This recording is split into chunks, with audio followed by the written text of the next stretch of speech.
The fluorescent lights in Hangar 7 cast harsh shadows across Captain Maya Phoenix Rodriguez's face as she stood frozen, Commander Bradley Thornton's hand still gripping her wrist with bruising force. The smell of aviation fuel and metal polish filled the air, mixing with something else, the acrid scent of fear and rage. Just 3 seconds ago, she had been reviewing maintenance logs for her FA-18 Super Hornet. Now, time moved like honey as her combat-trained mind cataloged every detail. The weight distribution of Thornton's body as he pressed her against the tool cabinet, the distance to the nearest exit, the angle of his arm, the precise pressure. Points that would render him helpless. Preparing and narrating this type of story took us long efforts and hard work. So if you are enjoying the story, please consider subscribing to our channel. Nobody has to know about this, Phoenix, Thornton whispered, his breath hot against her ear. His other hand moved toward her flight suit zipper, fingers trembling with anticipation. You've been flying under my command for 2 years. I think it's time we discussed your future prospects. Maya's breathing steadied into the rhythm she'd learned in Top Gun, the same controlled pattern that had helped her thread the needle between 2 enemy missiles over the South China Sea just 8 months ago. Her peripheral vision caught sight of Staff Sergeant Elena Vasquez entering the far end of the hangar, arms full of paperwork. 20 feet away, Chief Petty Officer Marcus Tank Thompson was bent over an engine component, completely absorbed in his work. Neither of them could see what was happening in this shadowed corner between the maintenance bay and the storage lockers. The irony wasn't lost on her. Maya Rodriguez had earned her calsign Phoenix, not just for rising from the ashes of a near-fatal ejection over hostile territory, but for her ability to turn desperate situations into victories. She was the daughter of immigrants who had scraped together every penny to put her through college, the first in her family to serve as a naval aviator, the pilot who had saved 3 lives during a search and rescue mission in a Category 4 hurricane. She had faced down enemy fighters at Mach 2, had landed a damaged aircraft on a pitching carrier deck in 12-foot swells, had earned the respect of every pilot in her squadron through skill, courage, and an unshakable moral compass. And now, Commander Bradley Thornton, a man 20 years her senior with thinning hair and soft hands that had never known real combat, thought he could reduce all of that to nothing more than his personal entertainment. Maya's grandmother, Rosa, had given her a silver cross on a thin chain the day she left for the Naval Academy, the same cross that now rested against her collarbone, warm from her body heat. Rosa had fled poverty in Mexico with nothing but hope and determination, working 16-hour days in textile factories to build a better life. "Mia," she had said in her weathered voice, "never let anyone make you small. You carry the strength of all the women who came before you." The cross seemed to pulse with heat as Thornton's grip tightened, his face flushed with what he clearly thought was control. Maya could smell the whiskey on his breath, not unusual for 1800 hours on a Friday, but it explained his boldness. In his alcohol-clouded judgment, he saw an opportunity. A young female pilot, alone in a hangar after most of the day shift had gone home. Someone whose career he could make or break with a single fitness report. What he didn't see was the danger. Maya's mind flashed to Lieutenant Commander Jessica Vapor Chun, her former wingman who had transferred out of Thornton's Command 6 months ago under mysterious circumstances. Jess had been tight-lipped about her reasons, citing only philosophical differences with squadron leadership. Then there was Lieutenant Sarah Breaker Washington, whose stellar performance reviews had suddenly turned mediocre after she'd rebuffed Thornton's invitation to a private dinner. The pattern was becoming clear, painted in the silence of women who had learned that speaking up meant career suicide. But Maya wasn't planning to stay silent. The tool cabinet pressed, cold against her back through her flight suit. Above them, the hangar's massive doors were sealed against the October wind that howled across Naval Air Station Oceana. The sound reminded Maya of the engine noise during her first solo flight, overwhelming at first, then gradually becoming a source of strength. She had learned to find peace in the chaos of aviation, to make split-second decisions while pulling 4Gs in a vertical climb, to trust her instincts even when radar painted a sky full of threats. Those same instincts were screaming now, but not with fear, with precision. Thornton's hand moved higher, fingers fumbling with the fabric at her throat. His eyes were glassy with whiskey and what he mistook for power, his breathing heavy with anticipation. "You're going to be a good girl, aren't you, Phoenix? I've seen your file. Scholarship kid, first-generation college graduate. You know what happens to pilots who don't play nice with their commanding officers." Maya's voice came out steady, almost conversational. "Commander Thornton, I need you to remove your hands from me. Now." He laughed, a sound like breaking glass. "Or what? You'll report me? To whom? I write your fitness reports. I determine your flight assignments. I decide whether you get promoted or spend the rest of your career flying cargo runs to Guam." His grip shifted, thumb pressing against the pulse point. "In her wrist. Besides, who's going to believe you? A decorated commander with 18 years of service, or some hotshot pilot who's probably been asking for it?" The casual cruelty of his words hit Maya like a physical blow. This wasn't impulsive behavior, it was calculated predation, refined by years of practice. She thought of all the young aviators who would come after her, bright-eyed pilots who dreamed of serving their country with honor. How many would Thornton destroy before he finally faced consequences? "Last warning," Maya said quietly, her voice carrying the same deadly calm she used during weapons engagement. "Remove your hands." Thornton's response was to press closer, his body weight pinning her against the cabinet. His free hand reached for the zipper of her flight suit, fingers working at the metal tab. "I don't think you understand your situation here, Phoenix. See, I've been watching you for months. The way you walk, the way you fill out that flight suit, the way you bite your lip when you're concentrating on instrument readings. You've been teasing me, and now it's time to—" He never finished the sentence. Maya's combat reflexes engaged. With the fluid precision that had made her one of the Navy's elite pilots. Her right hand shot upward, palm heel striking Thornton's nose with enough force to snap his head back and trigger his involuntary flinch response. As his grip loosened on her wrist, she pivoted left, grabbed his extended arm with both hands, and drove her shoulder into his elbow joint while pulling down on his wrist. The sound was unmistakable, a sharp crack that echoed off the hangar walls like a gunshot. Thornton's scream shattered the relative quiet of the hangar, a high-pitched wail of pain and shock that brought both Elena and Tank running from their positions. Maya stepped back, her heart racing but her breathing controlled, watching as Thornton crumpled to his knees, cradling his clearly broken arm against his chest. His face had gone white with pain and disbelief, blood streaming from his nose across his uniform shirt. "Jesus Christ, what happened?" Tank demanded, his heavy boots echoing as he sprinted toward them. Behind him, Elena dropped her papers and reached for her radio, training kicking in despite her obvious confusion. Maya straightened her flight suit and ran a hand through her dark hair, her voice remarkably steady. "Commander Thornton slipped and fell while moving some heavy equipment. I tried to catch him, but couldn't prevent his arm from getting caught." Thornton's eyes blazed with fury, even through his pain. He opened his mouth to contradict her story, but Maya's gaze met his with unwavering intensity. In her dark eyes, he saw something that made his planned words die in his throat, not fear, but a promise. If he chose to escalate this situation, if he tried to turn victim into perpetrator, she would not go quietly. She would fight with the same relentless precision that had earned her wings, and she would not fight alone. I need medical attention." Thornton managed to gasp, his face gray with shock.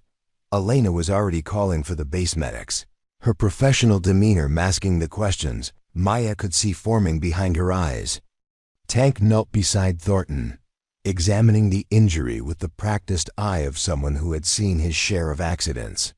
"Looks like a clean break of the radius, maybe the ulna too," Tank muttered. "How the hell did you manage this moving equipment?" "Sir, Phoenix, didn't you see what happened?" Maya shook her head, her expression concerned and helpful. "It happened so fast. One moment the commander was reaching for something on the high shelf. The next moment he was falling. I grabbed for him, but ... double quotes. She shrugged helplessly. "Sometimes accidents just happen." The medics arrived within minutes, professional and efficient as they stabilized Thornton's arm and prepared him for transport to the base hospital. As they loaded him onto a stretcher, his eyes found Maya's one final time. The message was clear, this wasn't over.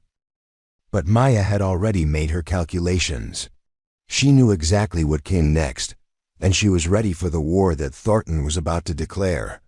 As the ambulance pulled away into the Virginia evening, she stood in the hangar doorway, watching its red lights disappear into the distance. The silver cross at her throat caught the light from the overhead fixtures, and she could almost hear her grandmother's voice carried on the wind. "Never let anyone make you small, Mia." Maya Rodriguez had no intention of becoming small. Not today, not ever. But as she filled out the incident report later that evening, one question burned in her mind like afterburner flame. How many others had Thornton silenced before tonight? And what would he do now that his perfect system of intimidation had finally been shattered by someone who refused to be afraid? The answer would come sooner than she expected, and it would test everything she thought she knew about honor, justice, and the true meaning of courage. Maya's alarm buzzed. At 0500, the same as every morning for the past 4 years of naval aviation. But today, as she rolled out of her narrow bunk in the bachelor officer's quarters, something felt different. Her knuckles were slightly swollen from the previous evening's encounter, and the silver cross at her throat seemed heavier somehow, weighted with the memory of her grandmother's words and the promise she'd made to herself in that hangar. The base was already stirring to life as she made her way to the fitness center. Dawn broke in soft pastels over the Virginia coastline, painting the tarmac in shades of pink and gold that reminded her of childhood mornings in San Antonio, watching her father Carlos leave for his construction job before the sun was fully up. He would kiss her mother Maria goodbye, ruffle Maya's hair, and promise to be home in time for dinner and homework help. "Education, Mia," he would say in his careful English, "is the one thing they can never take from you." Maya's morning routine was sacred 5 miles on the treadmill, 30 minutes of weight training, then calisthenics that kept her body ready for the physical demands of high-G maneuvering. As she ran, she let her mind process the previous evening's events with the methodical precision that had served her well in the cockpit. Thornton's attack hadn't been random or impulsive. It was the calculated move of a predator who had refined his technique over years of practice. The weight room was nearly empty at this hour, just a few dedicated souls pushing iron in the fluorescent. Quiet. Maya loaded the squat rack with plates, her movements automatic while her thoughts turned to Lieutenant Commander Chun and Lieutenant Washington. How many others had there been? How many promising careers had been quietly derailed by a man who used his position of authority like a weapon? "You're up early, Phoenix." Maya turned to find Lieutenant Commander Jake Rooster Mitchell approaching, coffee cup in hand and concerned expression on his weathered face. Jake was old-school Navy, a pilot's pilot who had earned his wings through skill and determination, rather than political maneuvering. His father had flown with the legendary Pete Maverick Mitchell, and Jake carried that legacy of excellence with quiet pride. "Couldn't sleep," Maya replied, settling under the barbell. "You hear about Commander Thornton's accident last night?" Jake's expression shifted almost imperceptibly. "Heard he broke his arm pretty badly. Elena mentioned you were there when it happened." He paused, studying her face. "Hell of a thing. Accidents like that." The careful way he said accidents told. Maya that Jake suspected more than he was saying. She completed her set, racked the weight, and met his eyes directly. Sometimes things just happen, Rooster. Equipment fails, people slip, gravity does its thing. Gravity, Jake repeated thoughtfully. Yeah, I suppose it does. He sipped his coffee, then added quietly, funny thing about gravity though. It's impartial. Affects everyone the same way, regardless of rank or position. Maya felt a spark of hope. Jake's words were carefully neutral, but his meaning was clear. She wasn't alone in her suspicions about Thornton, and more importantly, she might not be alone in her willingness to do something about it. I should get cleaned up, Maya said. Flight training at 0800. Phoenix. Jake's voice stopped her at the door. If you ever need someone to talk to about equipment failures or accident prevention, my door's always open. The offer was carefully coded, but Maya understood. In the Byzantine politics of military hierarchy, Jake couldn't openly accuse a superior officer without evidence. But he could offer support to a junior pilot who might need someone to listen, someone to believe her story when others might not. Maya's next stop was the officer's mess, where she grabbed coffee and a breakfast sandwich before heading to the squadron ready room. The ready room was the heart of any fighter squadron, part classroom, part social club, part sacred space where pilots prepared their minds for the deadly serious business of military aviation. The walls were covered with photographs of aircraft, squadron patches, and the subtle memorials to pilots who had made the ultimate sacrifice.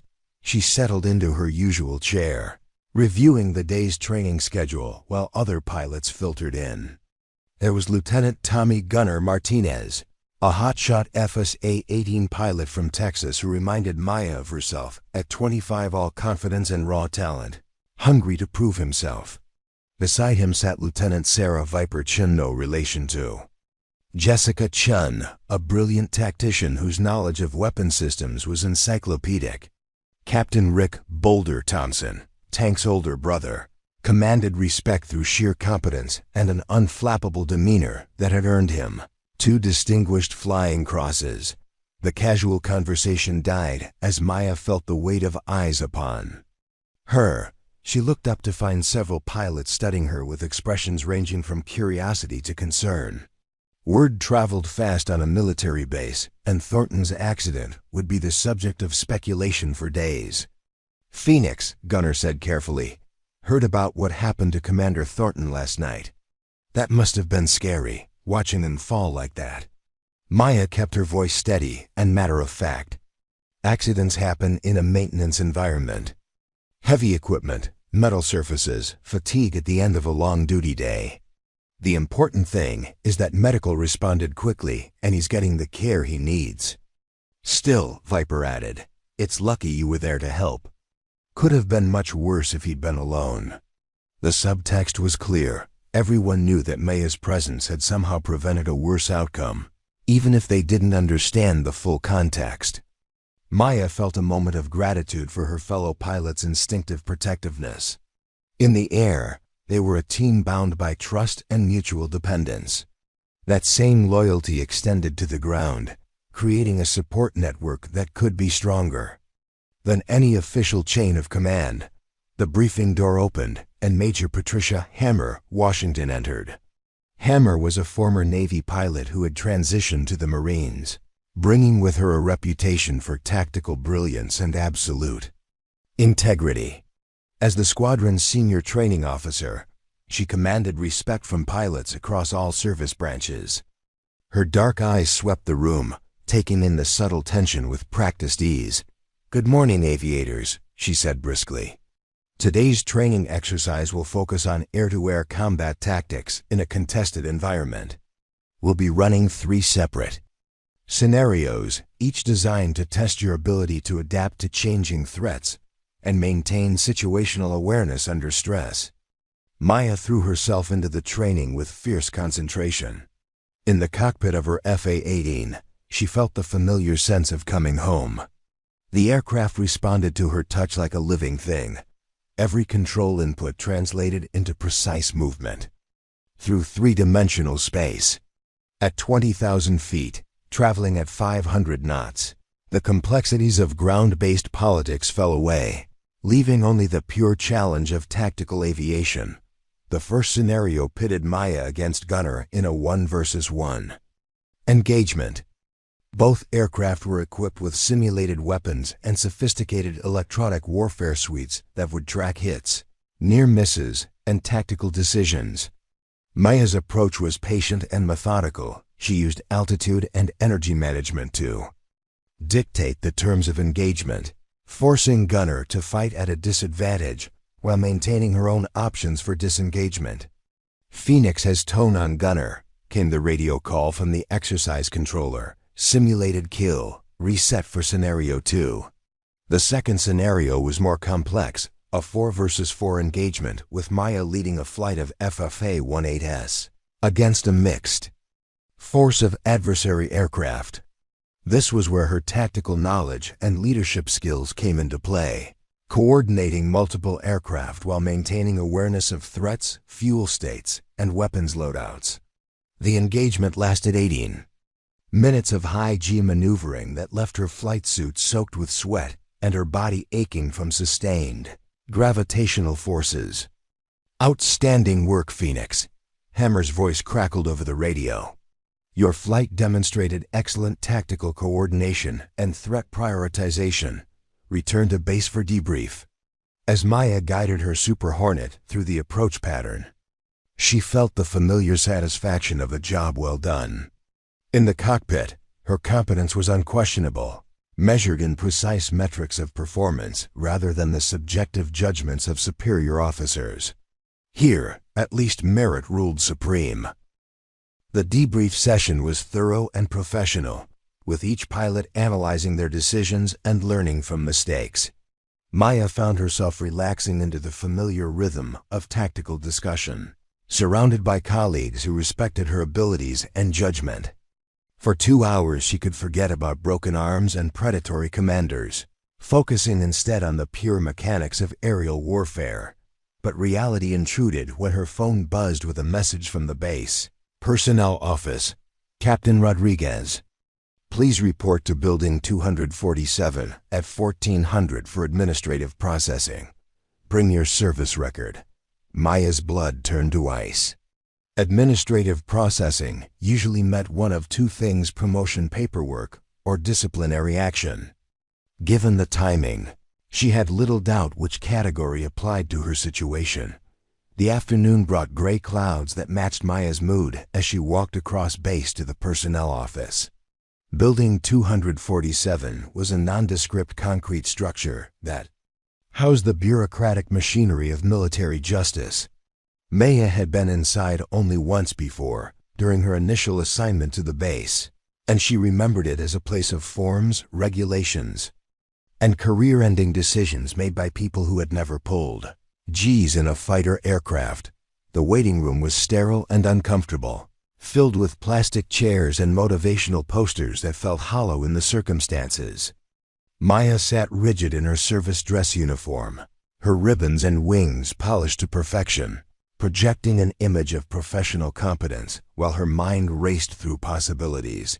Had Thornton filed a complaint? Was she about to face charges for assault? Or was this something else entirely, a fishing expedition designed to find leverage against a pilot who had refused to be intimidated? "Captain Rodriguez?" A young petty officer appeared at the door. "Commander Stevens will see you now." Commander Helen Stevens was everything that Thornton was not: professional, direct, and possessed of the quiet authority that came from genuine competence rather than political maneuvering. Her office was spartanly furnished but comfortable, with photographs of naval aircraft and a bookshelf lined with military law texts. She gestured for Maya to sit, then reviewed a thick folder that Maya assumed contained her complete service record. "Captain Rodriguez," Stevens began, "I've been asked to conduct a preliminary interview regarding the incident involving Commander Thornton yesterday evening. This is not a formal investigation at this time, but I want to ensure we have a complete understanding of what occurred. Maya had rehearsed her statement throughout the morning, keeping it simple and consistent. "Ma'am, Commander Thornton suffered an accidental injury while moving equipment in Hangar 7. I attempted to assist but was unable to prevent his fall. I immediately called for medical attention and remained with him until the medics arrived." Stevens made notes on a legal pad, her expression neutral. "Were there any witnesses to this accident?" Staff Sergeant Vasquez and Chief Petty Officer Thompson both responded to the commander's calls for help, ma'am. They can provide more details about the immediate aftermath. "I see." Stevens consulted her folder again. "Captain Rodriguez, are you aware of any previous incidents involving Commander Thornton and female personnel under his command?" The question hit Maya like a punch to the solar plexus. Stevens wasn't investigating the accident, she was investigating Thornton. Someone else had spoken up, or perhaps multiple someones. Maya felt a surge of hope mixed with trepidation. This could be the break that brought justice, or it could be a trap designed to destroy her career. "Ma'am, I prefer not to speculate about incidents I didn't personally witness," Maya replied carefully. "However, if there are questions about the command climate or personnel issues, I would be happy to provide whatever information might be helpful." Stevens nodded approvingly. "That's exactly the kind of response I was hoping for, Captain. Professional, measured, and focused on facts rather than gossip." She closed the folder and leaned back in her chair. "Off the record, Captain Rodriguez. There have been some concerns raised about Commander Thornton's leadership style and his interactions with junior officers. Your incident yesterday evening has prompted a broader look at his command tenure." Maya felt her heart hammering against her ribs. "Ma'am, what kind of concerns?" "The kind that end careers, Captain. Both for the perpetrators and sometimes, unfortunately, for the victims." Stevens' expression was grave. "What I'm about to tell you doesn't leave this office. We have 3 separate complaints filed against Commander Thornton over the past 18 months. Lieutenant Commander Chun, Lieutenant Washington, and as of this morning, Lieutenant Junior Grade Patricia Morse, all describing a pattern of sexual harassment and intimidation." The room seemed to spin around Maya. Patricia Morse was barely 24 years old, a fresh-faced pilot who had graduated from the academy just 2 years ago. She was brilliant, dedicated, and reminded Maya of herself at that age, full of dreams and determination to serve her country with honor. "Ma'am," Maya said quietly, "what happens now?" "Now, Captain Rodriguez, we do this by the book. A formal investigation will be convened, led by outside investigators with no connection to this command. All potential witnesses will be interviewed, including yourself. The process will be thorough, professional, and confidential to the extent possible under military law." Stevens paused, studying Maya's face with knowing eyes. "I should mention that Commander Thornton has already indicated his intention to file charges against you for assault. He claims you deliberately broke his arm during an unprovoked attack in the hangar." Maya's vision narrowed to a tunnel, her breathing becoming shallow. Everything she had worked for, her wings, her career, her future, suddenly balanced on a knife's edge. "Ma'am, that's not what happened. I know it's not, Captain. And we're going to prove it." Stevens opened another folder, revealing photographs and documents. "You see, Commander Thornton made one critical mistake. He assumed that no one would investigate his story too closely. But when we pulled the security footage from Hangar 7, we discovered something very interesting." Maya's heart stopped. "Security footage?" "The hangar has multiple cameras, Captain Rodriguez. Most focus on aircraft and equipment, but one covers the maintenance bay where your encounter took place. The footage clearly shows Commander Thornton grabbing you, pressing you against the tool cabinet, and reaching for your flight suit. It shows you giving him multiple verbal warnings before defending yourself. It also shows the mechanism of his injury, a textbook defensive move designed to break an attacker's grip without causing permanent damage. Relief flooded through Maya like a breaking dam. "Ma'am, I had no idea there were cameras. Most people don't. The system was installed 6 months ago as part of a base-wide security upgrade. Commander Thornton certainly didn't know about it, or he never would have chosen that location for his assault." Stevens smiled grimly. "In fact, we've been reviewing footage from other areas where he had private meetings with female personnel. The pattern is quite clear." Maya sat in stunned silence, processing the implications. Not only was she cleared of any wrongdoing, but the evidence would expose Thornton's behavior to the full light of military justice. After years of operating in shadows and silence, his predatory behavior would finally face consequences. "What about the other victims, ma'am? Lieutenant Commander Chun, Lieutenant Washington, Lieutenant Morse. They'll have their day in court, Captain. And thanks to your refusal to be intimidated, they won't have to face this alone." Stevens closed the folders and stood. "You should know that your actions yesterday evening probably saved Lieutenant Morse from a much more serious assault." She had been called to meet Commander Thornton in his office after duty hours. When word of his injury reached her, she decided not to go. She filed her complaint this morning after learning about the other cases. Maya felt tears threatening to overflow. All those years of watching fellow pilots leave under mysterious circumstances, all those whispered conversations and carefully coded warnings, all those young officers whose dreams had been shattered by one man's abuse of power, it was finally coming to an end. "Ma'am, what happens to my career? Even if I'm cleared of assault charges, there will be questions. Some people will always wonder if I was telling the truth." Stevens' expression softened with something approaching maternal warmth. "Captain Rodriguez, your service record speaks for itself. Top of your class at test pilot school, combat decorations. Outstanding fitness reports from every commander except Thornton. Any review board will see exactly what you are, an exemplary officer who refused to be victimized." She moved around the desk and extended her hand. "Moreover, the Navy needs officers like you, leaders who will stand up for what's right, even when it's difficult, especially when it's difficult." Maya shook Stevens' hand, feeling the weight of responsibility settling around her shoulders like a flight jacket. "Ma'am, what can I do to help with the investigation?" "Be yourself, Captain. Tell the truth. Trust the system to work the way it's supposed to." Stevens paused at the door. "And maybe think about what kind of leader you want to be when you have young pilots under your command." As Maya walked back across the base, the afternoon sun breaking through the clouds, she thought about the long chain of events that had brought her to this moment. Her grandmother's courage in leaving everything behind for a better life. Her parents' sacrifices to give her opportunities they never had. The mentors and instructors who had seen her potential and pushed her to excellence. And now, the chance to pay that forward by protecting the next generation of aviators from the predators who would exploit their dreams. She pulled out her phone and scrolled to Jessica Chun's number, fingers hesitating over the keypad. Jess deserved to know that her silence was about to end, that justice was finally coming.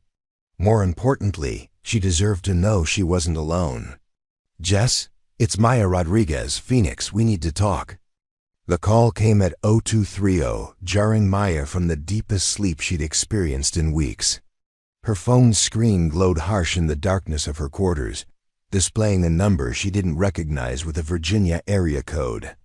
Military personnel learned to answer late-night calls, immediately emergencies, didn't wait for convenient hours. "Captain Rodriguez." Her voice was alert despite the hour, trained by years of ready alert duty where pilots might be scrambled at any moment. "Maya, it's Patricia Morse." The young pilot's voice was barely above a whisper, thick with tears and something else, terror. "I'm sorry to call so late, but I didn't know who else to contact." Maya was instantly awake, swinging her legs over the edge of the bunk. "Patricia, what's wrong? Where are you?" "I'm at the base hospital. They brought Commander Thornton." In about an hour ago. He was asking for me specifically, saying he needed to discuss my statement with investigators. The duty nurse said he seemed agitated, demanding to know why I wasn't scheduled for night flights this week. Patricia's breath hitched with suppressed sobs. Maya, he knows about my complaint. Somehow he knows, and he's looking for me. Ice formed in Maya's veins. Thornton was supposed to be sedated and confined to the hospital while his arm healed. Pending the investigation. How was he mobile enough to be making demands about duty schedules? And more importantly, how had he learned about Patricia's complaint when the investigation was supposed to be confidential? Patricia, listen to me. Carefully, are you safe right now? Do you have someone with you? I'm in the women's locker room in the hospital basement. I came down here when I heard he was asking about me. But Maya, I can't stay here forever. I have to report for duty in 6 hours, and he knows my schedule, my assignments, everything. Maya was already reaching for her flight suit, her mind racing through protocols and possibilities. Don't go anywhere alone, Patricia. Is there someone you can call? A friend, a roommate, anyone who can stay with you until morning? My roommate is deployed to Japan. Most of my class is scattered across different bases. Patricia's voice cracked with exhaustion and fear. Maya, what if he comes after me directly? What if he decides that keeping me quiet is worth the risk? The question hung in the air like smoke from a crash fire acrid, choking, impossible to ignore. Maya had assumed that breaking Thornton's arm would neutralize the immediate threat, that his injury and the pending investigation would keep him contained until justice could run its course. She had underestimated both his desperation and his connections within the base power structure. I'm coming to get you, Maya decided. Stay where you are. Keep the door locked, and don't talk to anyone except me or Commander Stevens. I'll be there in 20 minutes. Maya's drive across the darkened base was a study in controlled urgency. Naval Air Station Oceana at night was a different world, security lights casting harsh pools of illumination, the distant sound of ocean waves mixing with the hum of generators, and the occasional roar of aircraft on training missions. She kept her speed just below the limit, not wanting to attract attention from base security, but every second felt like an eternity. The base hospital was a sprawling complex of modern buildings connected by covered walkways. Maya parked in the Wea visitor lot and made her way to the main entrance, where a tired-looking corpsman checked her identification and visitor log. The casualness of base security suddenly felt inadequate. If she could walk in at nearly 3 a.m. without question, what was stopping Thornton from doing the same? She found Patricia exactly where she'd promised to be, huddled in the corner of the women's locker room with her knees drawn up to her chest. The young pilot looked even younger in the harsh fluorescent light, her normally perfect uniform wrinkled and her dark hair escaping from its regulation bun. When she saw Maya, relief flooded her features. "Thank God," Patricia whispered, standing on unsteady legs. I was starting to think I was being paranoid, but then I heard footsteps in the corridor above. Heavy boots, like someone in uniform searching the floors. Maya's jaw tightened. "You weren't being paranoid. Help me understand, how did you end up here tonight? What brought you to the hospital?" Patricia wiped her eyes with the back of her hand, struggling to compose herself. "I couldn't sleep after filing the complaint yesterday.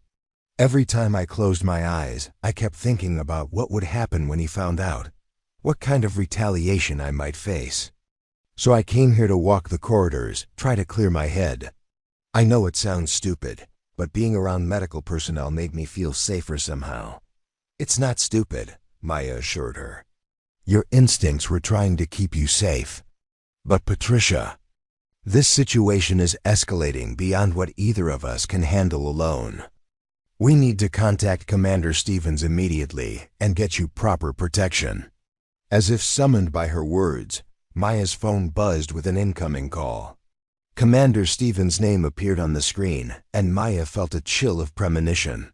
"Captain." Rodriguez, I'm sorry to disturb you at this hour, but we have a developing situation. Commander Thornton discharged himself from the hospital against medical advice approximately 30 minutes ago. Base security is conducting a welfare check, but I wanted to ensure all potential witnesses were aware and taking appropriate precautions. Maya met Patricia's frightened eyes.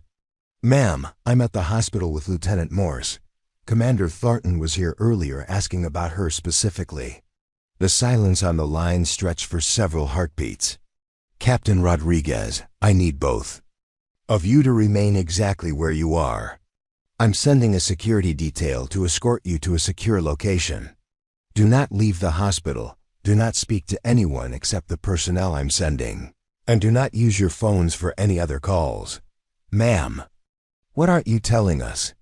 Stephen's voice carried the weight of years in military law enforcement. Captain Rodriguez, what I'm about to tell you is classified at the highest levels. Commander Thornton's behavior appears to be part of a broader pattern that extends beyond this base. We have reason to believe he has been providing information about female personnel to individuals outside the chain of command, including personal schedules, housing assignments, and duty locations. Maya's blood turned to ice water. Ma'am, are you saying he's been trafficking information about his victims? I'm saying that his behavior represents a security risk as well as a criminal one. Lieutenant Morse's decision to file a complaint may have triggered a more dangerous response than we initially anticipated. The implications hit Maya like a carrier trap at night, sudden, violent, and potentially fatal if not handled with absolute precision.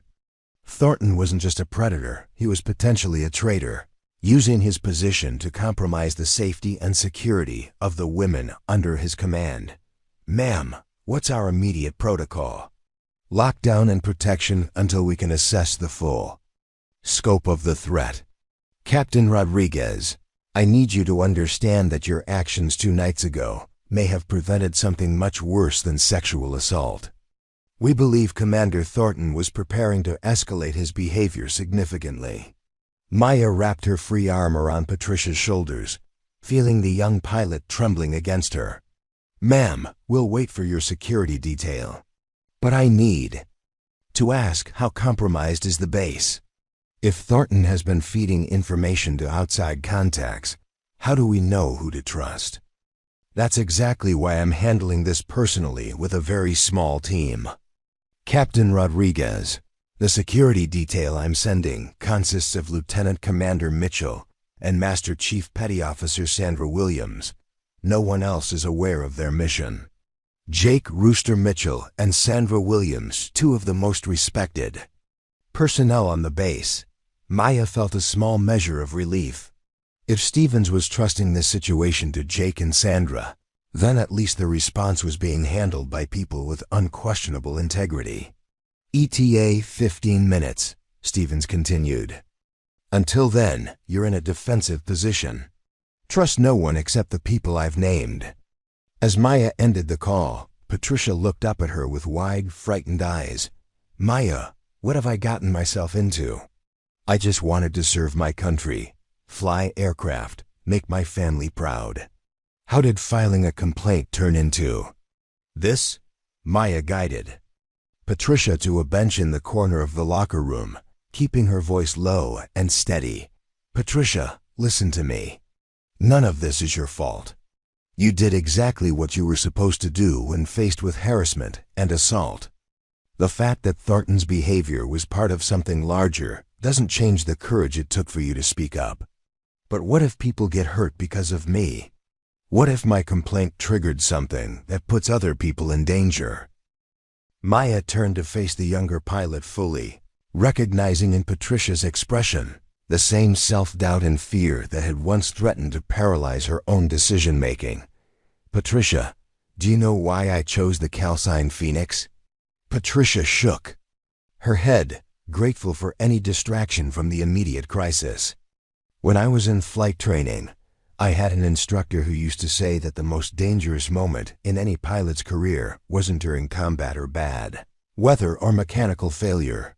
It was the moment when you had to choose between doing what was easy in doing what was right, especially when doing the right thing might cost you everything you'd worked for.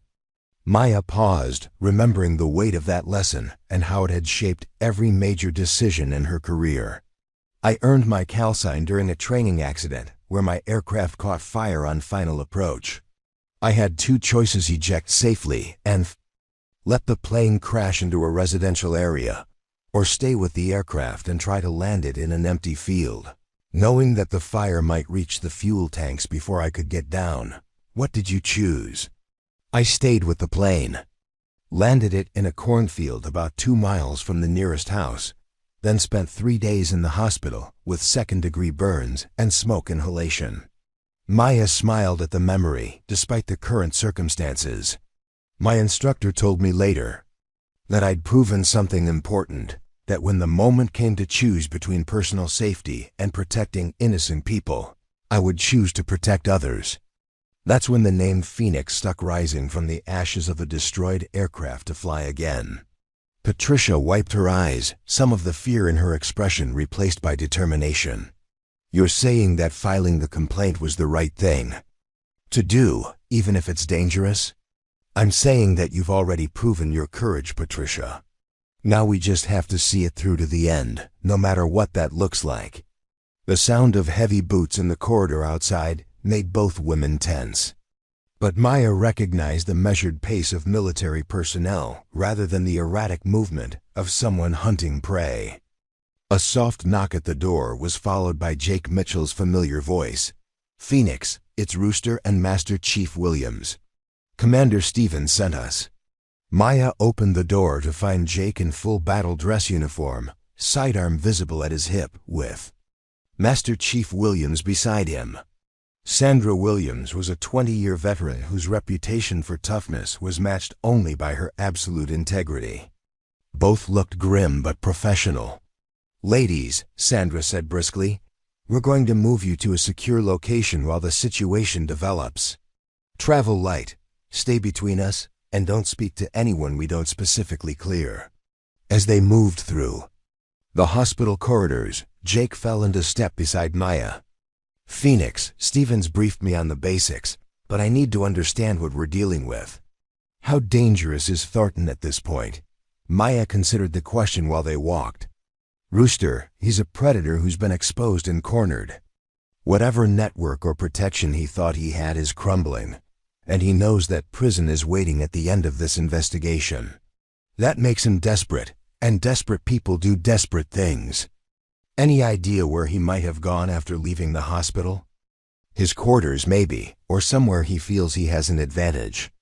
But Jake, I keep thinking about what Commander Stevens said, that he's been sharing information about female personnel with outside contacts. What if this isn't just about silencing witnesses? What if there's a bigger plan?" Sandra Williams spoke up from behind them. "Captain Rodriguez, Commander Stevens asked me to brief you on some additional intelligence we've developed." "Commander, Thornton has been in contact with at least 3 individuals who have no official connection to the military, but who have been conducting surveillance on base personnel." Maya's blood ran cold. Surveillance? Photography, work schedules, personal routines. "We believe he's been providing detailed dossiers on female officers to individuals who may have been planning more serious crimes." Patricia made a small sound of distress, and Maya reached back to squeeze her hand. The scope of Thornton's betrayal was becoming clear: not just sexual harassment and assault, but potentially human trafficking or worse. How many young officers had been targeted? How many had disappeared from service under mysterious circumstances? They reached the parking garage where an unmarked sedan waited with tinted windows and government plates. Sandra opened the rear door and ushered both pilots inside, while Jake took the driver's seat and began a careful route across the base. "Where are we going?" Patricia asked quietly. "Safe house," Sandra replied. "Commander Stevens has a facility off base where we can maintain security while the investigation continues. You'll be comfortable there, but more importantly, you'll be protected." As they drove through the main gate, Maya watched the base disappear in the rear window and wondered when she would see it again. Everything she had worked for, her squadron, her aircraft, her carefully built career, suddenly felt fragile and temporary. But looking at Patricia's frightened face, she knew that some things were more important than personal ambition. The safe house turned out to be a modest 2-story home in a residential neighborhood about 10 miles from the base. It looked completely ordinary from the outside: suburban lawn, mailbox, neighbors' houses close on either side. But Maya noticed the subtle signs of security: reinforced windows, carefully positioned exterior lighting, and what looked like surveillance cameras disguised as outdoor decorations. Inside, the house was comfortable but clearly functional.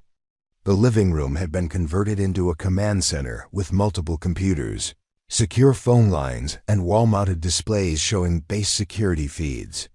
Commander Stevens was waiting for them, along with 2 other individuals Maya didn't recognize: a woman in a civilian suit who looked like federal law enforcement, and a man in Marine uniform with the insignia of a criminal investigator. "Captain Rodriguez, Lieutenant Morse," Stevens said, rising from behind a laptop computer. "I'd like you to meet Special Agent Sarah Chun from NCIS and Major David Park from Marine Corps' Criminal Investigation Division. They've been working on this case for longer than you might expect." Agent Chun stepped forward, her expression professional but sympathetic. "Ladies, I know this situation has escalated quickly, but I need you to understand that your safety is our primary concern. We have reason to believe that Commander Thornton's activities are part of a broader criminal network that extends well beyond sexual harassment." Maya settled into a chair, Patricia beside her, both pilots trying to process the magnitude of what they were facing. "Ma'am, can you help us understand what we're dealing with? How long has this been going on?" Major Park consulted a thick folder of documents. "Captain Rodriguez, we've been investigating suspicious patterns of behavior at multiple naval installations for approximately 18 months. Female personnel leaving service under unusual circumstances. Security clearances being mysteriously revoked. Promising careers suddenly derailed by negative fitness reports that seemed inconsistent with previous performance. Commander Thornton appeared on our radar 6 months ago," Agent Chun continued, "when Lieutenant Commander Jessica Chun, no relation, contacted Nessus with concerns about her transfer request being denied multiple times despite exemplary performance reviews. During our investigation of her case, we discovered communications between Thornton and individuals with connections to organized crime." Maya felt the pieces of the puzzle clicking into place with sickening clarity. He was selling information about female officers to criminals. Personal details, schedules, vulnerabilities. "Not just selling," Major Park corrected grimly. "We believe he was actively facilitating targeting of specific individuals for kidnapping, human trafficking, and worse. Your encounter with him 2 nights ago appears to have disrupted a planned operation." Patricia made a strangled sound. "Planned operation?" Agent Chun pulled out a manila folder and extracted several photographs. "Lieutenant Morse, these are surveillance photos taken of you over the past 3 weeks. Walking to your car after duty, shopping at the commissary, jogging on base housing roads. Someone has been studying your routines very carefully." The photograph showed Patricia in various locations around the base, clearly taken with a telephoto lens from concealed positions. In several images, she was alone and vulnerable, perfect opportunities for abduction. Maya felt sick imagining what might have happened if Thornton's plan had proceeded as intended. "The good news," Commander Stevens interjected, "is that your actions, Captain Rodriguez, have given us the evidence we need to dismantle this entire network. Thornton's desperation has led him to make mistakes, and we now have enough intelligence to roll up his contacts both on and off base." Maya looked around the room at the assembled investigators, feeling the weight of responsibility settling on her shoulders. "What do you need from us?" "Your testimony, first and foremost," Agent Chun replied, "but also your continued cooperation as we work to identify other victims and gather evidence against Thornton's co-conspirators." "Ma'am, what about our careers? Our duty assignments?" Major Park smiled for the first time since they'd arrived. "Captain Rodriguez, Lieutenant Morse, your careers are not only safe, they're likely to be enhanced by your courage in exposing this network. The Navy needs officers like you, people, willing to stand up for what's right, regardless of personal cost." Agent Chun opened another folder, revealing organizational charts and surveillance photos. "We estimate that Thornton's network has targeted at least a dozen female officers across 3 different bases.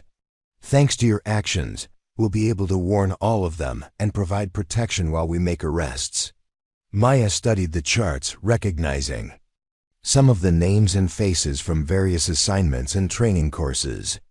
Young pilots, intelligence officers, logistics specialists, all with promising careers and bright futures that had been threatened by one man's greed and depravity.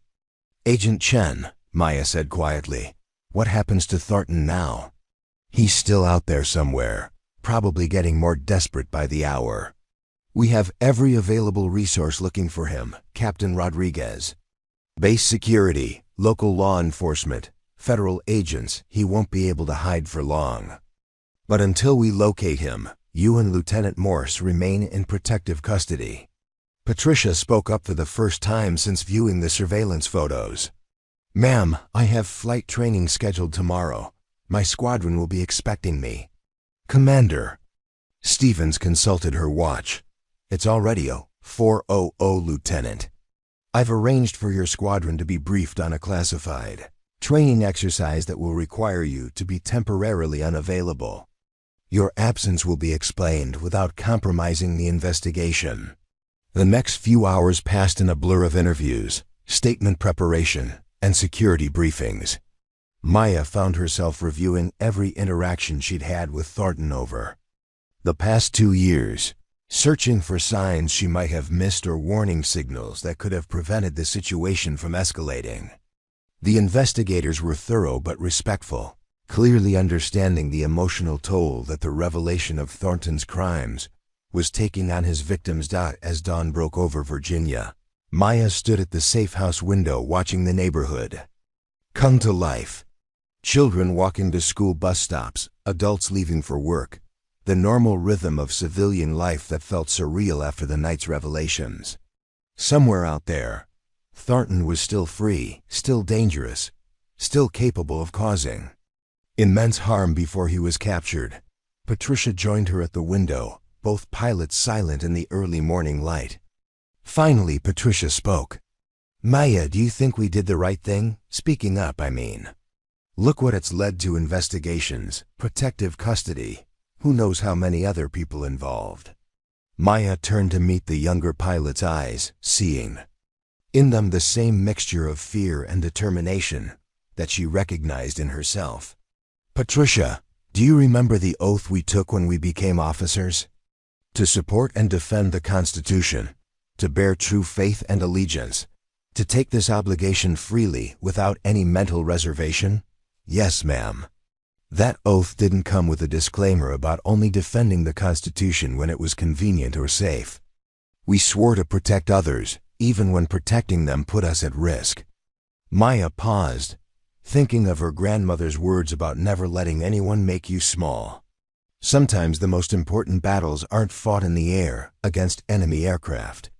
Sometimes they're fought in hospital corridors and safe houses and courtrooms against enemies who wear our own uniform. Patricia nodded slowly, some of the tension leaving her shoulders. "So we see this through, whatever it takes." "We see it through," Maya confirmed. "Not just for us, but for every pilot who comes after us. We make sure that the next generation of aviators can serve with honor and dignity, without fear of predators like Thornton." A secure phone rang in the command center, and they heard Agent Chun answer with crisp professionalism. After a brief conversation, she approached the window where Maya and Patricia stood. "Ladies, we have a development. Commander Thornton has been located. Maya felt her heart rate spike. Where? Naval Air Station Norfolk, approximately 40 miles south of here. He was attempting to access secure files in the base intelligence office when security personnel detained him. Agent Chun's expression was grim. He wasn't alone. We've also arrested 2 civilian males who appear to be part of his network. Relief flooded through Maya, followed immediately by a new concern. Ma'am, what was he trying to access in the intelligence office? Personnel files for female officers stationed at Norfolk, including deployment schedules and overseas assignments. We believe he was attempting to expand his operation or possibly provide his co-conspirators with information to target victims at other locations. The scope of Thornton's betrayal continued to expand, each new revelation more damning than the last. Maya thought of all the young officers who might have fallen prey to his network, all the families who would have wondered why their daughters had simply vanished from their assignments. The weight of responsibility she felt was enormous. But so was the satisfaction of knowing that the network was finally being dismantled. Agent Chun, Patricia asked quietly, what happens now? When do we testify? When can we go back to our normal duties? The formal proceedings will take several months, Lieutenant Morse, but the immediate crisis is over. Commander Thornton and his associates will be held without bail pending trial, and we have enough evidence to ensure conviction. Agent Chun paused, studying both pilots' faces. However, your normal duties are going to change significantly. Maya raised an eyebrow. Ma'am, Captain Rodriguez, the Navy is prepared to offer you a transfer to the test pilot school at Patuxent River, with a promotion to major and assignment as an instructor. Your actions over the past few days have demonstrated exactly the kind of leadership and moral courage that we need in our training programs. Maya felt her breath catch. Test pilot school at Pox River was the pinnacle of naval aviation, the place where the Navy's most elite pilots tested cutting-edge aircraft and trained the next generation of aviators. It was an assignment that typically required years of political maneuvering and perfect fitness reports. Ma'am, I'm honored, but I need to understand, is this promotion based on my qualifications, or is it a reward for exposing Thornton? Agent Chun smiled. Captain Rodriguez, your flight records and performance evaluations speak for themselves. The promotion is based entirely on merit. The timing simply reflects the Navy's recognition that officers with your integrity should be in positions where they can influence the next generation of pilots.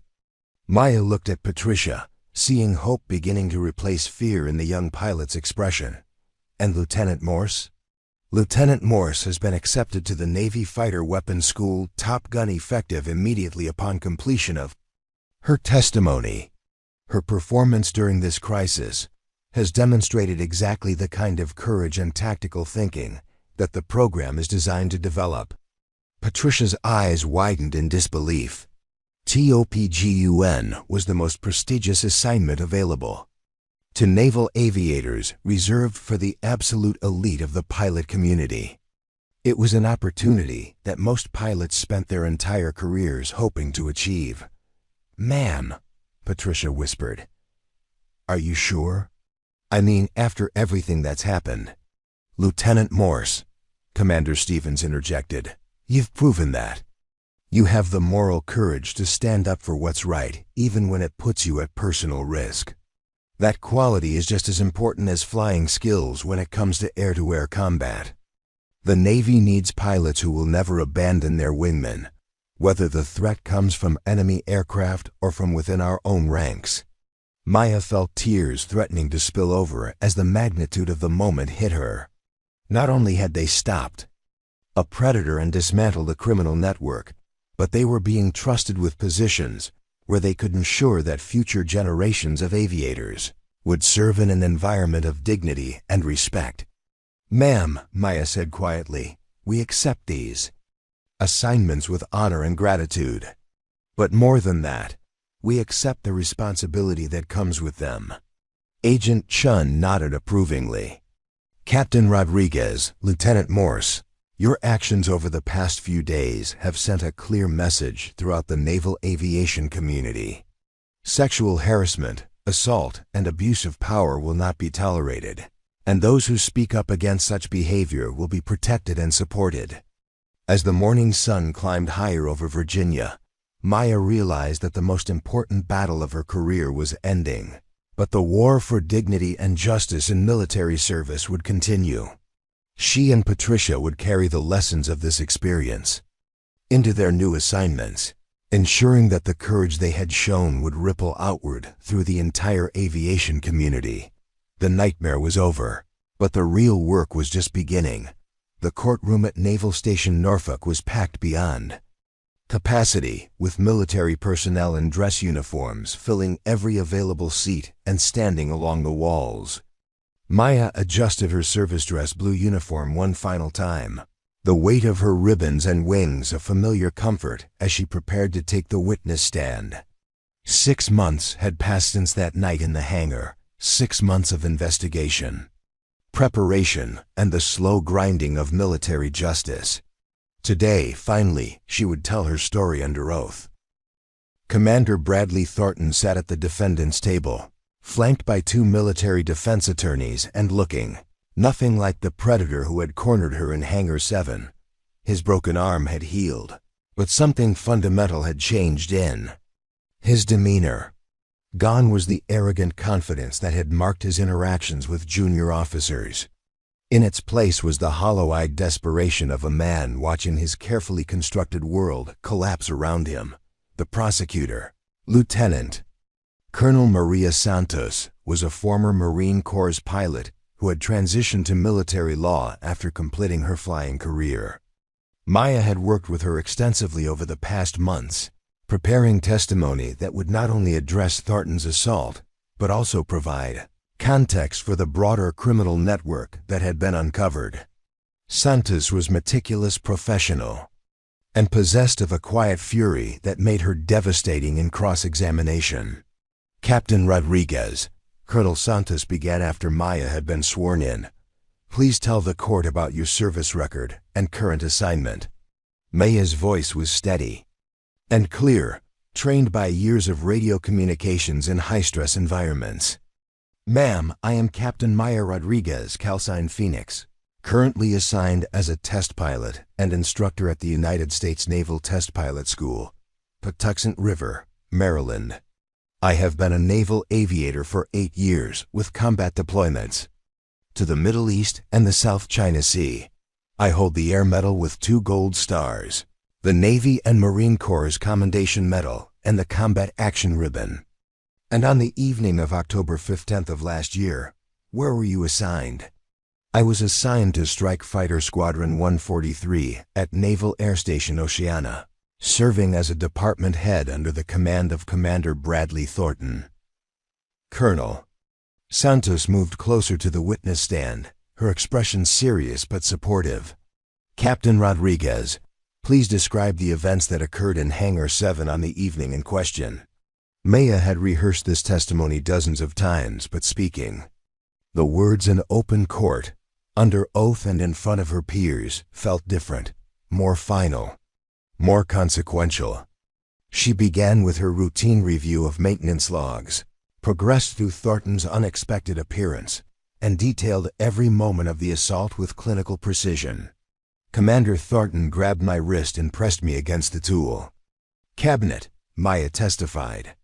He told me that nobody had to know about what was going to happen, and that my future prospects depended on my cooperation. When I ordered him to release me, he refused and began reaching for my flight suit zipper. What was your response, Captain Rodriguez? I defended myself using techniques learned in military combatives training. I struck his nose with a palm heel strike to create distance, then applied a joint manipulation technique that resulted in his arm being broken. The defense attorney, Commander James Walsh, rose to object. Your Honor, the witness is characterizing her actions as defensive when the evidence clearly shows. Objection overruled, the military judge interrupted. The witness may describe her actions, You'll have your opportunity during cross-examination. Colonel Santos continued methodically through the events, establishing not only the timeline of the assault, but also the context of Thornton's position of authority and Maya's reasonable fear of retaliation. When they reached the revelation of the security footage, a murmur went through the courtroom. Captain Rodriguez, when did you first learn that the incident had been recorded by security cameras? 3 days later, ma'am, during my interview with Commander Stevens. I had no idea the cameras existed at the time of the incident. And what did you observe when you reviewed that footage? Maya took a deep breath, remembering her shock at seeing the assault from an external perspective. Ma'am, the footage clearly showed Commander Thornton grabbing me, pressing me against the tool cabinet, and reaching for my flight suit, despite my verbal protests. It showed me attempting to de-escalate the situation before defending myself. It also showed that my response was measured and appropriate. I used the minimum force necessary to stop the assault. Colonel Santos played the security footage for the court, and Maya watched the faces of the military panel members as they observed Thornton's predatory behavior and her controlled defensive response. Several officers showed visible anger, while others appeared disturbed by the calculated nature of Thornton's assault. Captain Rodriguez, during your time under Commander Thornton's command, did you observe any other concerning behavior toward female personnel? This was the moment Maya had both anticipated and dreaded. Speaking about her own assault was difficult enough, but testifying about the broader pattern of abuse meant exposing the experiences of her fellow officers to public scrutiny. Yes, ma'am. I observed Commander Thornton engaging in inappropriate behavior toward multiple female officers, including unwanted physical contact, sexually suggestive comments, and what appeared to be retaliation against officers who rejected his advances. Can you provide specific examples? Maya detailed the mysterious transfers, the sudden changes in fitness reports, the quiet warnings passed between female officers about avoiding one-on-one meetings with Thornton. With each example, the pattern became clearer and more damning. Captain Rodriguez, did you ever consider reporting this behavior before the incident in Hangar 7? Maya paused, knowing that her answer would be scrutinized by everyone in the courtroom. Ma'am, I considered it, but I was aware that previous complaints had not resulted in any apparent consequences for Commander Thornton. I was also concerned about potential retaliation against my career and the careers of other officers who might be seen as supporting such complaints. And what changed your mind? When Commander Thornton assaulted me directly, it became clear that his behavior was escalating and that remaining silent would only enable him to victimize more officers. At that point, my duty to protect others outweighed my concerns about personal consequences. Colonel Santos then introduced evidence about the broader criminal network, the surveillance photos, the communications with outside contacts, the intelligence, about planned kidnappings and human trafficking. Maya watched the panel members' expressions grow increasingly grim as the scope of Thornton's betrayal became clear. Captain Rodriguez, in your opinion as a military officer, how would you characterize Commander Thornton's actions? Ma'am, his actions constitute not only sexual assault and harassment, but also a fundamental betrayal of his oath as a naval officer. He used his position of authority to prey upon junior officers and compromise their safety for personal gratification and financial gain. When Colonel Santos finished her direct examination, Maya braced herself for cross-examination. Commander Walsh approached the witness stand with an expression of barely concealed hostility, clearly intending to challenge her credibility and portrayal of events.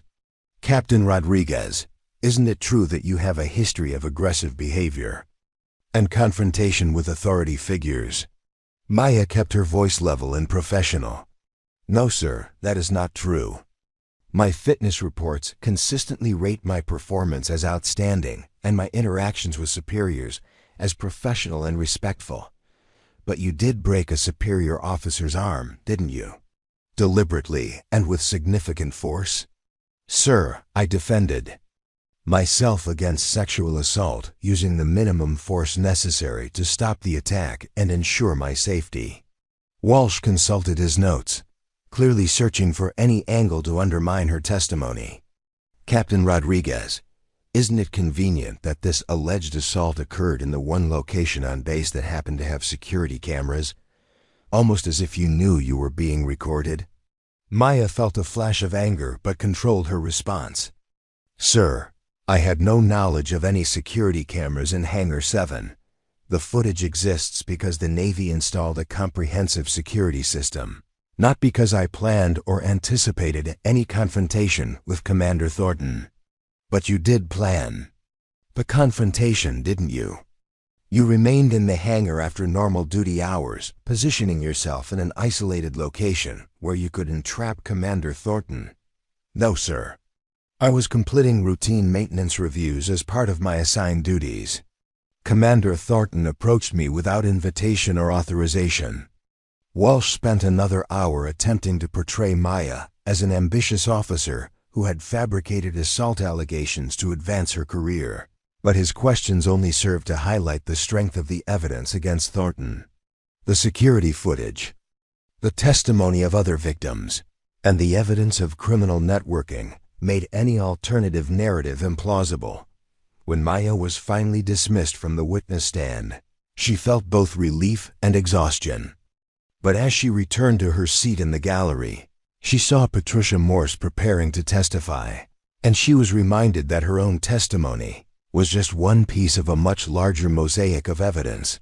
Patricia's testimony was particularly powerful because of her youth and obvious sincerity. She described the surveillance photos with visible distress, explaining how violated she felt knowing that strangers had been studying her daily routines for weeks. When she detailed Thornton's attempt to isolate her for a late-night meeting, several panel members leaned forward with obvious concern. Lieutenant Morse, Colonel Santos asked, what would have happened if Captain Rodriguez had not defended herself against Commander Thornton's assault? Patricia's voice was barely above a whisper. Ma'am, I believe I would have been kidnapped. Or worse. The surveillance photos show that they knew exactly when and where I would be vulnerable. If Commander Thornton had been able to continue his operations, I think I would have simply disappeared. The testimony of the other victims followed Lieutenant Commander Jessica Chun, Lieutenant Sarah Washington, and 6 other female officers whose careers had been damaged by Thornton's predatory behavior. Each woman described a similar pattern of harassment, intimidation, and retaliation. Together, their testimonies painted a picture of systematic abuse that had gone unchecked for years. The most damaging testimony came from Special Agent Sarah Chun, who detailed the investigation into Thornton's criminal network. She presented evidence of communications between Thornton and known human traffickers, financial records showing payments for information about military personnel, and photographs of other bases where similar operations were being conducted. Agent Chun, Colonel Santos asked, in your professional opinion, what would have been the ultimate outcome if Captain Rodriguez had not exposed this network? Ma'am, based on the evidence we've gathered, I believe we would have seen a significant increase in kidnappings and disappearances of female military personnel across multiple installations. The network was well-funded, professionally organized, and had the potential to cause enormous harm before being detected through normal law enforcement channels. During his own testimony, Thornton presented a defense that was both pathetic and infuriating. He claimed that all his interactions with female officers had been consensual, that Maya had seduced him in the hangar before attacking him without provocation, and that the criminal network evidence had been fabricated by investigators seeking to enhance their careers. His performance on the witness stand was devastating to his own cause. Under cross-examination by Colonel Santos, he became increasingly agitated and defensive, ultimately admitting that he had been in contact with individuals he knew to be involved in illegal activities. Commander Thornton, Colonel Santos pressed, Why would you provide personal information about female officers under your command to individuals with no legitimate military purpose? I was gathering intelligence about potential security risks, Thornton stammered. Some of these officers had questionable associations, and I was trying to protect the integrity of the command. By providing their home addresses, work schedules, and personal photographs to known criminals? Thornton's inability to provide a coherent explanation for his actions effectively destroyed any remaining credibility his defense might have maintained. The closing arguments brought together all the threads of evidence into a comprehensive indictment of Thornton's crimes. Colonel Santos methodically reviewed each charged sexual assault, conspiracy, violation of his oath as an officer, and multiple violations of the Uniform Code of Military Justice. Members of the panel, she concluded, the evidence in this case demonstrates not only that Commander Thornton committed the specific acts charged, but that he betrayed the most fundamental principles of military service. He used his position of authority to prey upon the officers under his command, and he compromised their safety for personal gain. Captain Rodriguez's courage in defending herself and speaking out has not only brought justice for his victims, but has potentially saved the lives of countless other service members who might have fallen prey to this network. The defense's closing argument was a weak attempt to raise reasonable doubt about the evidence, but Commander Walsh seemed to recognize that his case was hopeless. The security footage alone was sufficient to prove assault, and the criminal network evidence made any claim of innocence laughable. The panel deliberated for less than 3 hours before returning with their verdict: guilty on all charges. As the military judge read the findings, Maya watched Thornton's face crumple with the realization that his military career was over, and that he would spend the next 20 years in federal prison. The sentencing hearing 2 weeks later brought closure to the longest and most difficult chapter of Maya's military career. Thornton was sentenced to reduction in rank to seaman recruit, forfeiture of all pay and allowances, dismissal from the service, and 25 years confinement. His co-conspirators received similar sentences in separate proceedings, but perhaps more importantly, the case had sent a clear message throughout the military that sexual assault and abuse of power would not be tolerated, and that officers who spoke out against such behavior would be protected and supported.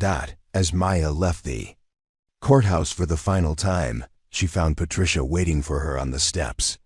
The young pilot looked different, more confident, more mature, marked by the experience, but not broken by it. "Maya," Patricia said quietly, "I wanted to thank you. Not just for protecting me that night, but for showing me what real courage looks like." Maya smiled, thinking of her grandmother's words about carrying the strength of all the women who came before. "Patricia, we protected each other. And more importantly, we protected all the officers who will come after us." They walked together toward the parking area, two pilots who had faced down a predator and emerged stronger for the experience. Behind them, the courthouse stood as a monument to justice served and honor restored. The war was over. The real victory was just beginning. 2 years after the trial, Maya stood on the observation deck at Naval Test Pilot School, watching a new class of test pilots execute their first formation flight in experimental aircraft. The morning sun painted the Chesapeake Bay in shades of gold and amber, and the sound of jet engines provided a familiar symphony that never failed to stir something deep in her chest. At 31, she had achieved everything she had dreamed of as a young girl watching aircraft overhead in San Antonio, and more than she could have imagined possible. The promotion to major had come through 6 months after the trial, along with orders to Patuxent River that felt like vindication rather than exile. Here, at the epicenter of naval aviation development, she worked with the brightest minds in the service to push the boundaries of flight technology. Her students were the elite of the elite, experienced pilots selected for their exceptional skills and judgment, entrusted with testing aircraft that would define the future of naval aviation. "Major Rodriguez, the new class looks promising." observed Commander Lisa Thompson, joining Maya at the observation window. Dash was the school's deputy commander, a former Blue Angels pilot, whose reputation for precision flying was matched only by her commitment to developing the next generation of test pilots. Maya nodded, watching as the formation of 4 FA-18 Super Hornets executed a textbook echelon turn. They're good, but they'll need to be better. The aircraft we're testing now require a level of precision and adaptation that goes beyond traditional flight training. It was true. The Navy's newest experimental platforms incorporated artificial intelligence, advanced stealth technology, and weapon systems that bordered on science fiction. Test pilots had to be part aviator, part engineer, part computer programmer, and, above all, they had to possess the judgment to know when pushing boundaries crossed the line into reckless endangerment. Maya's reputation as an instructor had grown steadily over the past 2 years. Her students consistently scored at the top of their classes, but more importantly, they demonstrated the kind of ethical leadership that the Navy desperately needed. She had developed a curriculum that integrated technical flight training with leadership development, ensuring that the pilots who graduated from her program understood that their responsibilities extended far beyond the cockpit. The Thornton case had become a watershed moment for military culture, referenced in leadership courses and ethics training throughout the armed forces. Maya found herself frequently invited to speak at military academies and professional development seminars, sharing her experience not as a victim who had been rescued, but as a leader who had chosen courage over convenience. Major Rodriguez. "You have visitors," announced Lieutenant Sarah Kim, Maya's administrative assistant. "Special Agent Chun and Lieutenant Colonel Morse are here to see you." Maya's face lit up at the mention of Patricia's name. Now a lieutenant colonel herself, and one of Top Gun's most respected instructors, Patricia had become not just a colleague, but a close friend. Her rise through the ranks had been meteoric, marked by exceptional performance in both flying and leadership roles. Special Agent Sarah Chun had remained in contact with both pilots throughout the appeals process and subsequent investigations.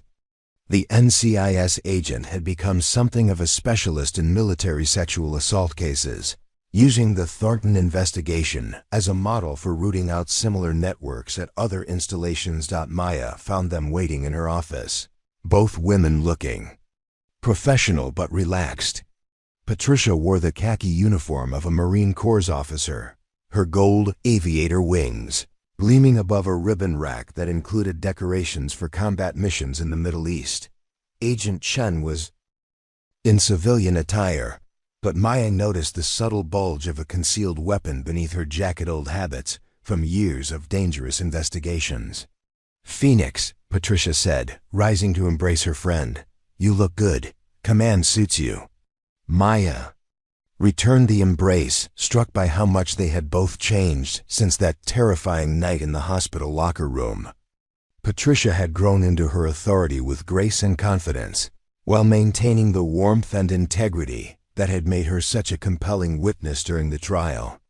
"Agent Chen," Maya said, extending her hand, "to what do I owe the pleasure?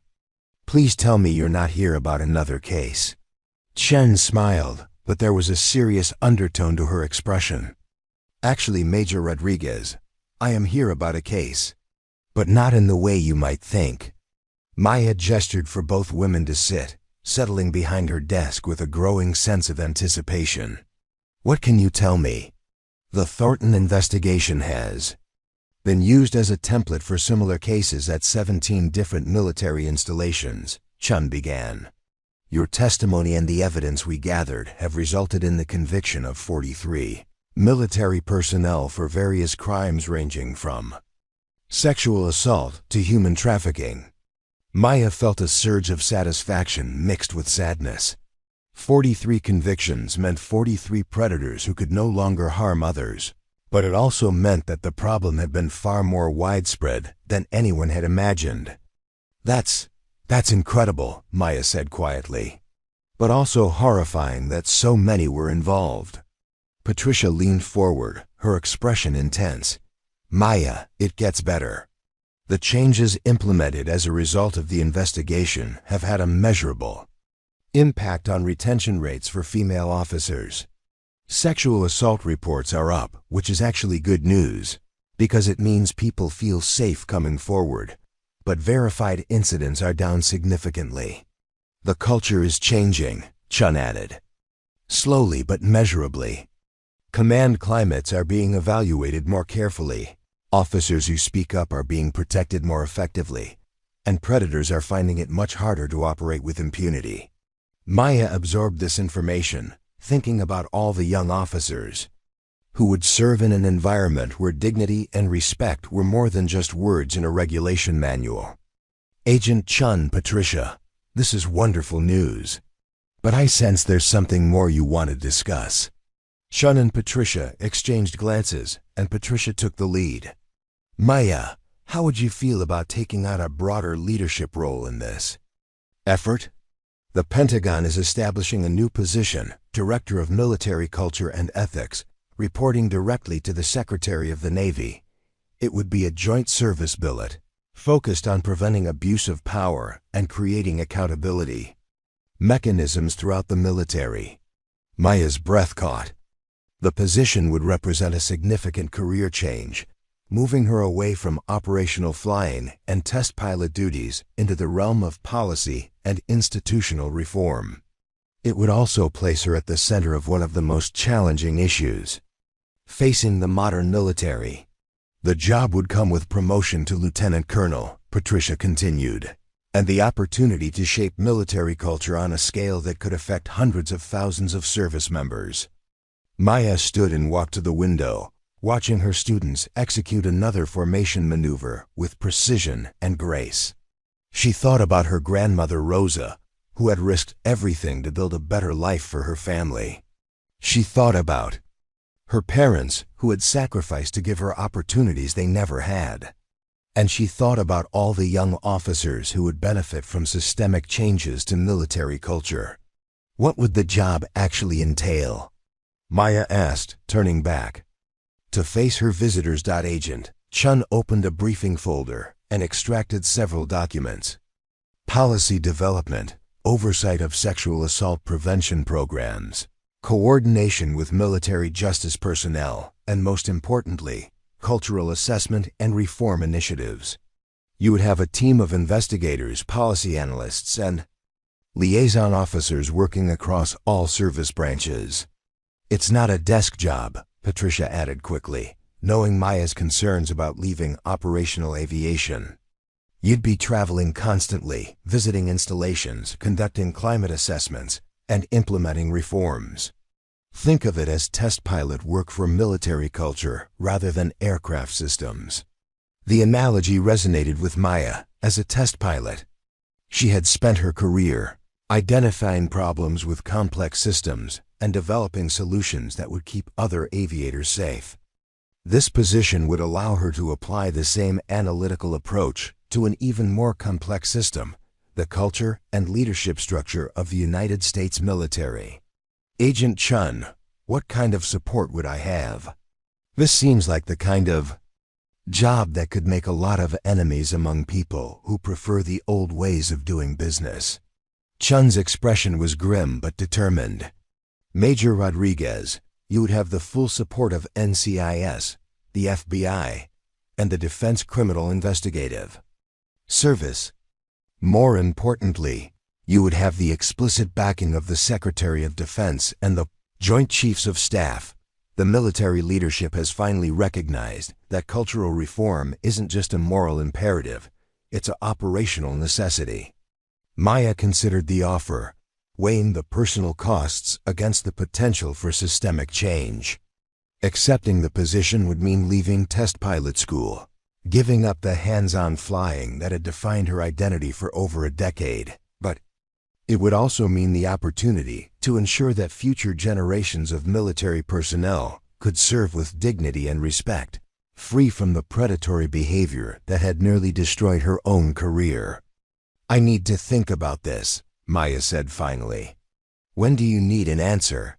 Take your time, Patricia replied.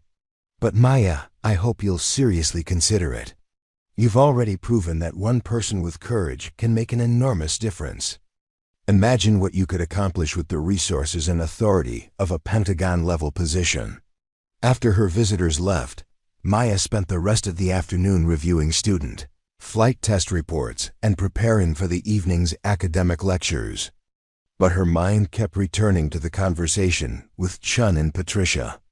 The opportunity was extraordinary, but it would require her to step away from the cockpit and embrace a completely different kind of leadership role. That evening, Maya called her parents in San Antonio.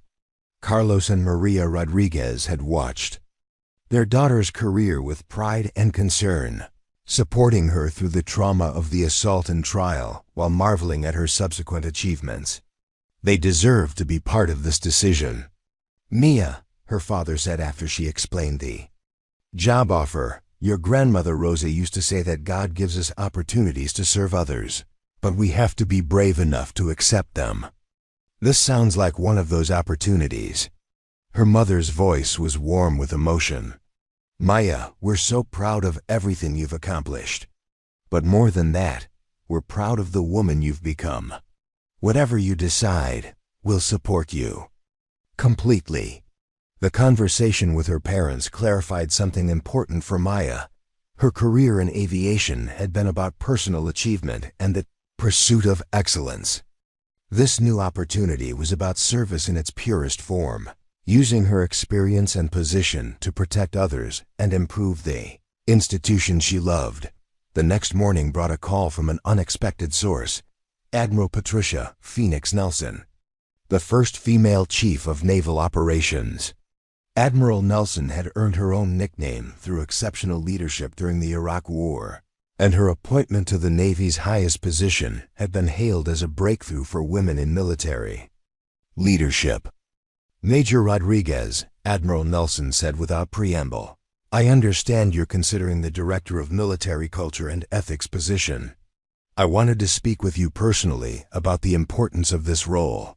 Maya felt honored that the CNO would take time to discuss her career decision.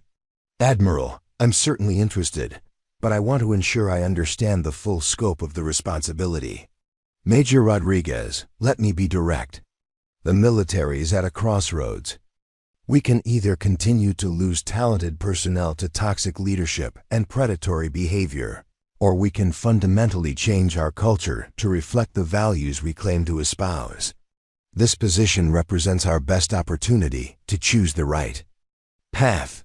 Admiral Nelson paused, and Maya could hear the weight of command in her voice. Major Rodriguez, your actions 2 years ago saved more than just your own career and the lives of potential victims. You demonstrated that individual courage can catalyze institutional change. Now we're asking you to scale that courage to the level of systemic reform. The conversation with Admiral Nelson crystallized Maya's decision. She had spent her entire career pushing boundaries, first as a pilot breaking barriers in a male-dominated profession, then as a test pilot exploring the limits of aircraft performance, and finally as an instructor developing the next generation of aviators. This new role would allow her to push the most important boundary of all, the boundary between an institution that merely tolerated diversity and one that truly embraced it. Maya accepted the position the following week. The transition from test pilot to policy leader was challenging but exhilarating. Maya's first assignment was to conduct a comprehensive climate assessment at Naval Air Station Pensacola, where disturbing patterns of harassment had been reported among the training squadrons. She approached the investigation with the same methodical precision that had served her well in flight test programs, gathering data from multiple sources and analyzing patterns that might not be visible to casual observation. What she found was both encouraging and sobering. The junior officers and enlisted personnel demonstrated a genuine commitment to professional conduct and mutual respect. But certain senior leaders had created pockets of toxic behavior that were poisoning the command climate and driving away promising personnel. Maya's report resulted in the relief of 3 commanding officers and the implementation of new oversight mechanisms for training environments. More importantly, it established a template for cultural assessment that could be applied across the entire military. Over the following months, Maya traveled to installations across the United States and overseas, conducting similar assessments and implementing reforms. She worked with commanders who were genuine allies in the effort to improve military culture, and she confronted others who saw her as a threat to traditional power structures. The resistance was sometimes subtle budget restrictions that limited her team's resources, scheduling conflicts that prevented access to key personnel, or information controls that made it difficult to gather accurate data. But sometimes it was overt, including anonymous threats and attempts to undermine her authority through political channels. Maya met each challenge with the same determination that had carried her through test pilot training and the confrontation with Thornton. She built coalitions with like-minded leaders, documented everything meticulously, and maintained focus on the ultimate goal of institutional reform. The breakthrough came during her assessment of Joint Base Andrews, where a network of senior non-commissioned officers had been systematically harassing female personnel across multiple service branches. Maya's investigation uncovered not only the harassment network, but also evidence that previous complaints had been deliberately buried by complicit leadership. The resulting prosecutions made national news and demonstrated the effectiveness of Maya's systematic approach to cultural reform. More importantly, they sent a clear message that no one was too senior or too well connected to escape accountability for abusive behavior. 2 years into her tenure as Director of Military Culture and Ethics, Maya received her promotion to Colonel and was asked to brief the Secretary of Defense on the progress of cultural reform initiatives.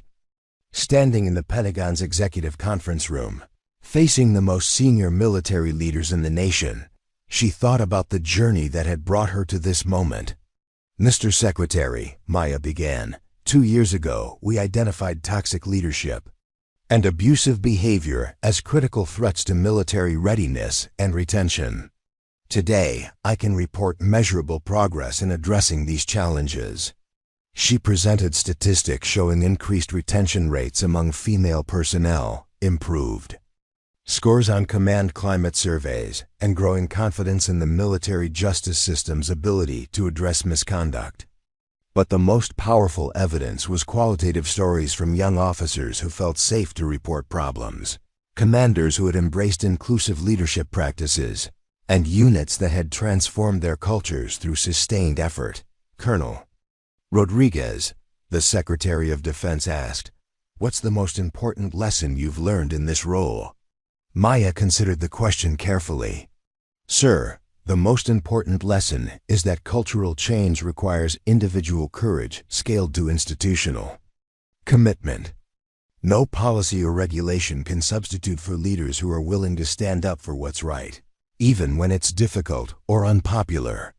After the briefing, Maya walked through the Pentagon corridors, passing photographs of military leaders who had shaped the institution throughout its history. She thought about the legacy she hoped to leave, not just as a pilot who had broken barriers or a leader who had reformed policies, but as someone who had helped create an environment where future generations could serve with dignity and honor. Her phone buzzed with a text message from Patricia, now commanding a Marine Corps Air Wing in Japan. "Saw the news coverage of your briefing. Proud of you, Phoenix. The ripples keep spreading." Maya smiled, thinking about the metaphor of ripples spreading across water. Every young officer who felt safe to report misconduct, every commander who embraced inclusive leadership, every predator who was held accountable, they were all part of an expanding circle of positive change that would outlast any individual career. As she left the Pentagon that evening, Maya caught sight of her reflection in the building's glass doors. She saw a colonel in the United States Marine Corps, wearing the uniform with pride and purpose. But more than that, she saw Rosa Rodriguez's granddaughter, carrying forward the strength and determination of all the women who had come before.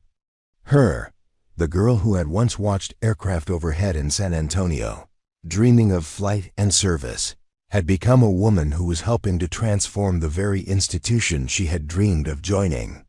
The phoenix had indeed risen from the ashes, stronger and more determined than ever before.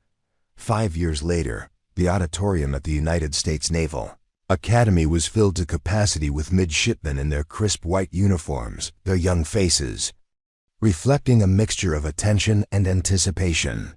Maya, now Brigadier General Rodriguez, stood at the podium wearing the Marine Corps' dress blue uniform that still felt surreal after her inter-service transfer 2 years earlier.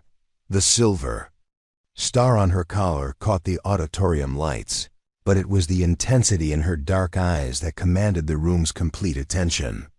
"Midshipman," Maya began, her voice carrying the authority of 15 years in uniform and battles fought both in the air and in conference rooms.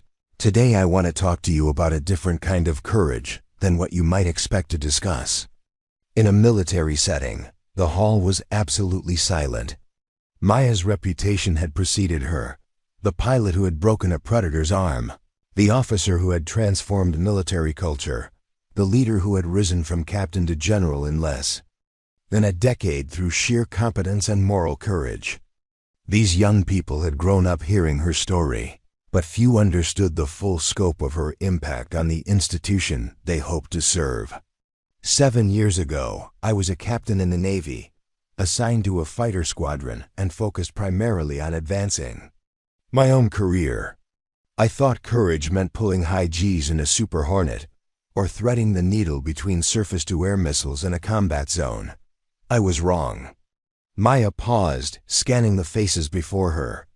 In the front row sat Midshipman First Class Elena Santos, whose grandmother had served as an army nurse in Vietnam and whose application essay had cited Maya as her inspiration for seeking a military career. 3 rows back was Midshipman Second Class David Park, son of the Marine investigator who had helped uncover Thornton's network. Scattered throughout the auditorium were young men and women whose lives had been shaped by the cultural changes Maya had helped implement. Real courage, I learned, means standing up for what's right even when it threatens everything you've worked for. It means protecting others even when protecting them puts you at risk. And it means accepting that individual actions can have consequences far beyond anything you might imagine. Maya clicked a remote, and the large screen behind her displayed a photograph of herself in flight gear, standing beside an FA-18 Super Hornet. Young Captain Rodriguez smiled confidently at the camera, her wings gleaming in the sunlight, the embodiment of elite military aviation. "This is who I was 7 years ago, a successful pilot with a promising career, focused on personal achievement and professional advancement. I thought the most important battles were fought at 20,000 feet, against enemy aircraft." The image changed to show a different photograph, General Rodriguez in her office at the Pentagon, surrounded by policy documents and reform initiatives, deep in conversation with a diverse group of military leaders. "This is who I am today still. A pilot at heart, but now focused on fighting battles against a different kind of enemy. Toxic leadership, abuse of power, institutional indifference to the welfare of the people we're sworn to protect." Maya moved away from the podium, walking closer to the audience in the style that had made her such an effective instructor and reformer. "The transformation didn't happen overnight, and it didn't happen because I was particularly brave or virtuous. It happened because circumstances forced me to choose between my own comfort and the welfare of others." She detailed the events of that night in Hangar 7, describing them not as a moment of heroic action, but as a series of decisions that any officer might face. The choice to work late and review maintenance logs. The choice to resist when confronted with predatory behavior. The choice to report the incident despite knowing it would bring scrutiny and potential retaliation. "Midshipman Santos," Maya said, making eye contact with Elena in the front row, "what would you have done in that situation?" Elena straightened in her seat, clearly unprepared to be called upon. "Ma'am, I hope I would have had the courage to defend myself and report the incident." "You hope," Maya repeated. "That's honest, and it's more honest than most people would be. Because the truth is, we never know how we'll respond to crisis until we're in the middle of it. What we can do is prepare ourselves mentally and morally for the decisions we might have to make." Maya clicked the remote again, displaying statistics about military retention, sexual assault reporting, and command climate surveys. The numbers told a story of steady improvement over the past 7 years, with female retention rates increasing significantly and confidence in military justice systems reaching all-time highs. "These numbers represent real people," Maya explained. "Officers who stayed in the military instead of leaving because of toxic leadership. Personnel who felt safe to report misconduct instead of suffering in silence. Commands that embraced inclusive leadership instead of perpetuating harmful traditions." The next slide showed photographs of some of the officers whose careers had been saved or enhanced by the cultural reforms. Patricia Morse, now a colonel commanding a Marine Air Wing. Jessica Chun, promoted to captain and serving as an executive. Officer Sarah Washington, selected for command of her own squadron. But the most important changes aren't captured in statistics or personnel records, Maya continued.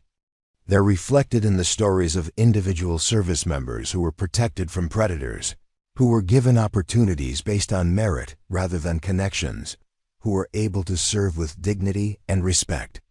Maya's presentation shifted to focus on the broader implications of cultural reform. She discussed the connections between toxic leadership and operational failures, the relationship between inclusive environments and innovation, and the strategic importance of maintaining public trust in military institutions. Midshipman Park. She said, addressing David in the third row, "Your father was one of the investigators who helped uncover the criminal network that Commander Thornton was operating. What did he tell you about the scope of that investigation?" David stood at attention. Before answering, "Ma'am, he said that Commander Thornton's network was connected to similar operations at multiple installations, and that your actions prevented what could have been dozens of kidnappings and worse crimes." "That's correct. And that illustrates something crucial about leadership and moral courage. Our actions have consequences that extend far beyond our immediate circumstances. When I defended myself in that hangar, I wasn't thinking about saving other potential victims or reforming military culture. I was just trying to survive the immediate situation. But individual courage can catalyze systemic change in ways we never anticipate." Maya spent the next 30 minutes discussing specific leadership challenges that the midshipmen might face in their careers, how to recognize and confront toxic behavior, how to protect subordinates from abuse, how to maintain integrity when surrounded by pressure to compromise principles. "The military you're about to join is different from the one I entered 15 years ago, Maya told them. "It's more diverse, more inclusive, and more committed to protecting the welfare of all personnel. But it's not perfect, and it never will be. Each of you will face moments when you have to choose between doing what's easy and doing what's right." A midshipman in the back raised her hand. "General Rodriguez, what advice would you give to female officers who are entering career fields that are still predominantly male?" Maya smiled, recognizing in the question the same concerns she had harbored as a young pilot. "Midshipman, the most important advice I can give you is to focus on competence and character rather than on proving yourself to people who may never accept you regardless of your performance. Be excellent at your job, treat others with respect, and don't be afraid to speak up when you see wrongdoing." She paused, thinking about the young woman she had been and the path that had brought her to this moment. "Also, remember that you're not blazing these trails alone. You're part of a continuum of women who have served with honor and distinction, and your success makes it easier for the women who will come after you. The presentation concluded with a video montage of recent reforms implemented across the military: new training programs, revised policies, leadership development initiatives, and support systems for personnel who reported misconduct. The images showed a military that was recognizably different from the institution Maya had joined as a young pilot. During the question and answer session that followed, Maya was struck by the sophistication of the midshipmen's questions and their obvious commitment to ethical leadership. They asked about balancing loyalty to superiors with moral obligation to subordinates, about navigating political pressures while maintaining integrity, and about building coalitions for reform within hierarchical organizations. General Rodriguez asked a midshipman near the front, "What's been the most challenging aspect of your work in cultural reform?" Maya considered the question carefully. "The most challenging aspect has been maintaining hope and momentum in the face of institutional resistance. Changing culture is slow, difficult work, and there are always people who benefit from the status quo and resist reform. The key is to focus on incremental progress and to build coalitions with like-minded leaders who share your commitment to positive change." After the formal presentation, Maya was approached by several midshipmen who wanted to discuss their own career plans and concerns. Elena Santos asked about opportunities for pilots to contribute to policy development. David Park inquired about pathways for combining operational assignments with reform initiatives. Other students shared stories about family members who had been affected by toxic leadership and expressed their determination to be part of the solution. As Maya walked across the Naval Academy grounds toward her car, she reflected on how much had changed since her own graduation from this institution 15 years earlier. The midshipmen she had just addressed were more diverse, more socially conscious, and more committed to inclusive leadership than her own generation had been. They represented the future of American military leadership, and that future looked brighter than ever. Her phone buzzed with messages from across the military community. Patricia had watched the livestream from Japan and sent an emoji-filled text of support. Agent Chun forwarded news coverage of Maya's speech that was already trending on social media. Most importantly, she received a message from Lieutenant Colonel Sarah Kim, her former administrative assistant who now commanded a logistics battalion. "General, watched your academy speech with my entire command staff. My junior officers are inspired and my senior leaders are taking notes. Thank you for showing us what real leadership looks like." 10 years later, the retirement ceremony at Marine Corps Base Quantico was a study in understated elegance, reflecting Maya's preference for substance over spectacle. Now Lieutenant General Rodriguez, she stood in her dress blue uniform for the final time, surrounded by 3 decades of colleagues, protégés, and fellow reformers who had gathered to mark the end of an extraordinary career. The reviewing stand was filled with the military's most senior leadership, including the Secretary of Defense, the Commandant of the Marine Corps, and the Chief of Naval Operations. But Maya's attention was focused on the audience, hundreds of officers, whose careers had been shaped by her leadership and advocacy. Young men and women who represented the next generation of military leaders. In the front row sat Colonel Patricia Morse, now commanding the Marine Expeditionary Unit and selected for promotion to Brigadier General. Beside her was Captain Elena Santos, the former midshipman who had become a decorated pilot and one of the Navy's youngest squadron commanders. Throughout the audience were officers whose names Maya had known only from personnel files and reform reports, but whose careers had been protected or enhanced by the cultural changes she had championed. General James Matthews, the Commandant of the Marine Corps, delivered the keynote address with obvious emotion and respect. "Lieutenant General Rodriguez," he said, "your legacy extends far beyond the positions you've held or the policies you've implemented. Your legacy lives in the culture of dignity and respect that now defines our military, in the careers of officers who were protected from predators and toxic leaders, and in the next generation of leaders who understand that moral courage is just as important as physical bravery. Preparing and narrating this type of story took us long efforts and hard work. So if you are enjoying the story, please consider subscribing to our channel. Maya's own remarks were characteristically modest and forward-looking. She spoke about the privilege of serving alongside extraordinary men and women, the importance of continuous cultural evolution, and the responsibility of each generation to leave the institution better than they found it.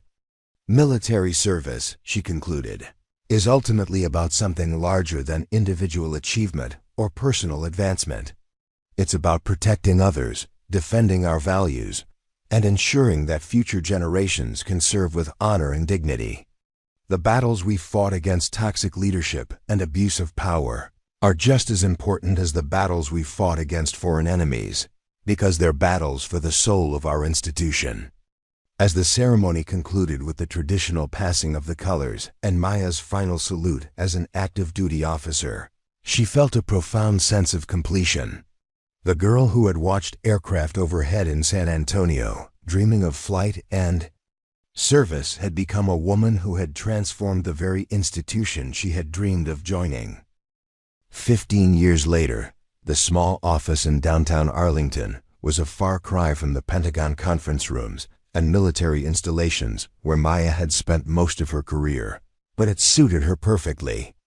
The Rodriguez Foundation for Military Ethics had grown from a modest non-profit into a nationally recognized organization that provided support for military personnel facing harassment or retaliation, conducted research on institutional culture, and advocated for continued reforms across all service branches. At 63, Maya Rodriguez remained as sharp and determined as ever, her silver hair pulled back in a practical bun, and her dark eyes still carrying the intensity that had made her such a formidable leader. The walls of her office were covered with photographs from her military career, standing beside fighter aircraft, addressing military audiences, receiving decorations from senior leaders, but also with images from her post-retirement advocacy. A knock at her door interrupted her review of the Foundation's annual report. "Come in," Maya called, looking up to see a familiar face. "General Rodriguez," said the young woman entering the office. "I hope I'm not interrupting anything important." Maya's face broke into a wide smile as she recognized Captain Sarah Chun, not the NCIS agent, but the daughter of Lieutenant Colonel David Park, now serving as a Marine Corps pilot. At 28, Sarah embodied everything that Maya had hoped the next generation of military leaders would become: competent, confident, and absolutely committed to ethical leadership. "Captain Chun, what brings you to Arlington? Please, sit down and tell me what's on your mind." Sarah settled into a chair across from Maya's desk, her expression serious but determined. "Ma'am, I'm here because I'm facing a situation that's familiar. My commanding officer has been making inappropriate comments and gestures toward female personnel in the squadron. Nothing as overt as what you experienced, but definitely creating a hostile environment." Maya felt a familiar surge of anger, tempered by pride in Sarah's decision to seek guidance rather than suffer in silence. "Sarah, tell me what's been happening." Over the next hour, Sarah detailed a pattern of behavior that was disturbingly familiar: sexual innuendo disguised as humor, inappropriate physical contact excused as friendliness, and subtle retaliation against women who didn't respond positively to the commanding officer's advances. It wasn't as blatant as Thornton's behavior had been, but it was clear evidence that the work of cultural reform was never truly finished. "Sarah," Maya said when the young pilot had finished her account, "what do you want to do about this situation?" "I want to report it through proper channels, ma'am. But I also want to make sure I'm prepared for any retaliation or attempts to discredit my account. I've read about your case, and I know that even with clear evidence, these situations can be challenging to navigate." Maya opened her laptop and pulled up a document that had been refined over years of experience with similar cases. Sarah, you're absolutely right to be cautious and prepared. Let me walk you through the current reporting procedures and the support systems that are available to you. They spent the next 2 hours developing a comprehensive plan for Sarah's complaint, including documentation requirements, witness identification, and protection against retaliation. Maya also connected Sarah with current NCIS investigators and military justice personnel who specialized in these cases. Captain Chun, Maya said as their meeting concluded, I want you to understand something important. Your generation has advantages that mine didn't have: better policies, stronger support systems, and a culture that's much more responsive to these concerns. But the fundamental challenge remains the same. It takes individual courage to confront institutional problems. Sarah nodded, her expression reflecting both determination and gratitude. Ma'am, knowing that you and others faced similar challenges and prevailed gives me confidence that the system will work the way it's supposed to. The system will work, Maya assured her, but only because people like you are willing to use it and hold it accountable. After Sarah left, Maya sat in her office thinking about the circular nature of leadership and advocacy. The young captain reminded her of herself at that age, committed to excellence, determined to serve with honor, and willing to stand up for what was right even when it was difficult. The cycle was continuing, with each generation building on the achievements of those who came before. Maya's phone rang, displaying a number she didn't immediately recognize. Rodriguez Foundation, this is Maya. General Rodriguez, this is Commander Jennifer Walsh at the Pentagon. I'm calling about a situation that requires your expertise and possibly your direct intervention. Maya felt her pulse quicken. The Foundation received calls from across the military, but direct requests from the Pentagon usually indicated serious problems. Commander Walsh, what can you tell me? Ma'am, we have evidence of a systematic cover-up of sexual assault cases at 3 separate installations. The pattern suggests coordination at very senior levels, possibly involving flag officers. Given your experience with institutional reform and your reputation for integrity, the Secretary of Defense has asked if you would consider leading an independent investigation. Maya was quiet for a long moment, processing the implications. At 63, she had every right to decline such a demanding assignment and continue her quieter advocacy work. But the request represented an opportunity to address exactly the kind of institutional corruption that her entire post-retirement career had been focused on combating. Commander Walsh, Maya said finally, when does the Secretary need an answer? As soon as possible, ma'am. The situation is developing rapidly, and we need to move quickly to protect potential victims and preserve evidence. Maya looked around. Her office, taking in the photographs and mementos of a lifetime spent fighting for institutional reform.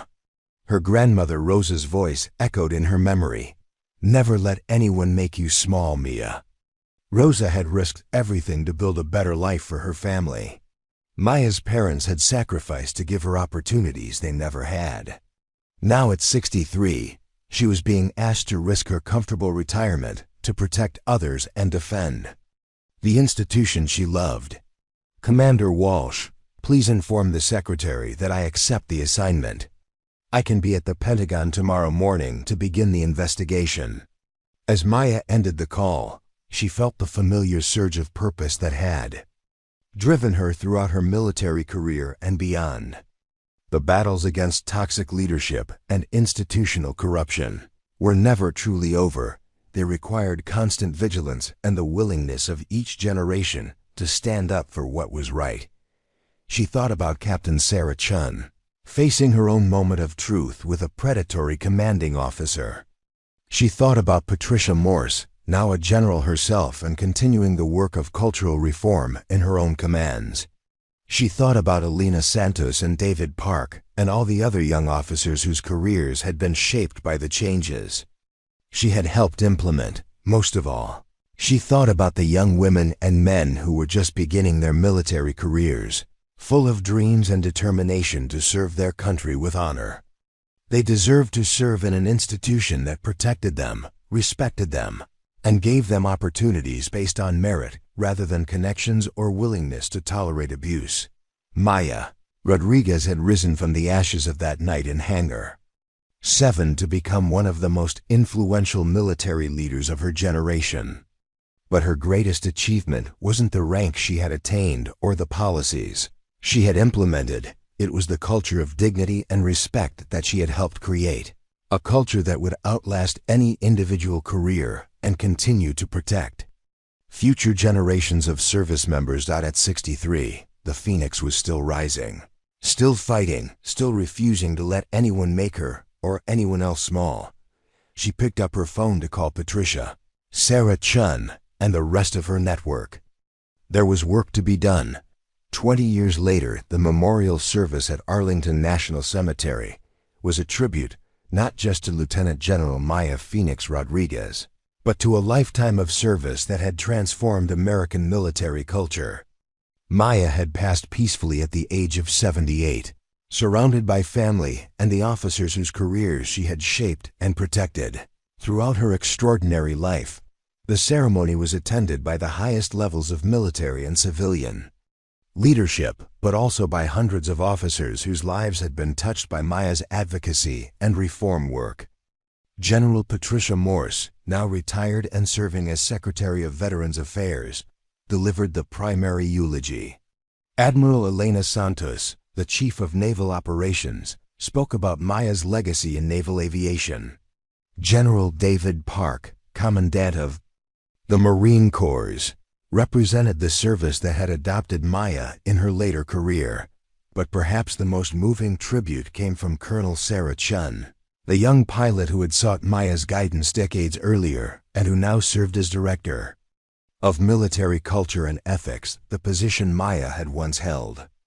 General Rodriguez, Sarah said, her voice carrying across the gathered crowd, taught us that individual courage can catalyze institutional change, that protecting others is more important than protecting ourselves, and that the work of reform is never finished. It must be taken up by each new generation of leaders.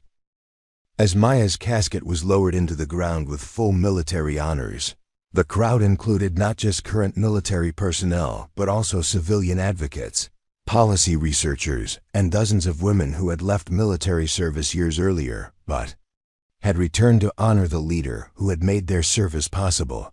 Among them stood Rosa Martinez, Maya's 25-year-old niece, wearing the dress blue uniform of a newly commissioned Marine Corps officer. Rosa had grown up hearing stories about her legendary aunt, and she had chosen military service partly because of Maya's example. As the honor guard fired their final volley and a lone bugler played taps, Rosa felt the weight of continuing her aunt's legacy. The reception following the service was held at the Pentagon, in the same building where Maya had briefed secretaries of defense and implemented reforms that had touched millions of lives. The walls displayed photographs chronicling her career, from young pilot to general to advocate, but also statistics showing the measurable impact of her work. Sexual assault rates in the military had decreased by 70% over the 30 years since the Thornton case. Female retention rates had increased dramatically across all service branches. Command climate surveys consistently showed that military personnel felt safer, REPORTING misconduct, and more confident in the justice system's ability to address problems fairly. More importantly, the culture itself had changed. The military of 2055 was more diverse, more inclusive, and more committed to protecting all personnel regardless of gender, race, or background. It wasn't perfect, no institution ever was, but it was fundamentally different from the organization.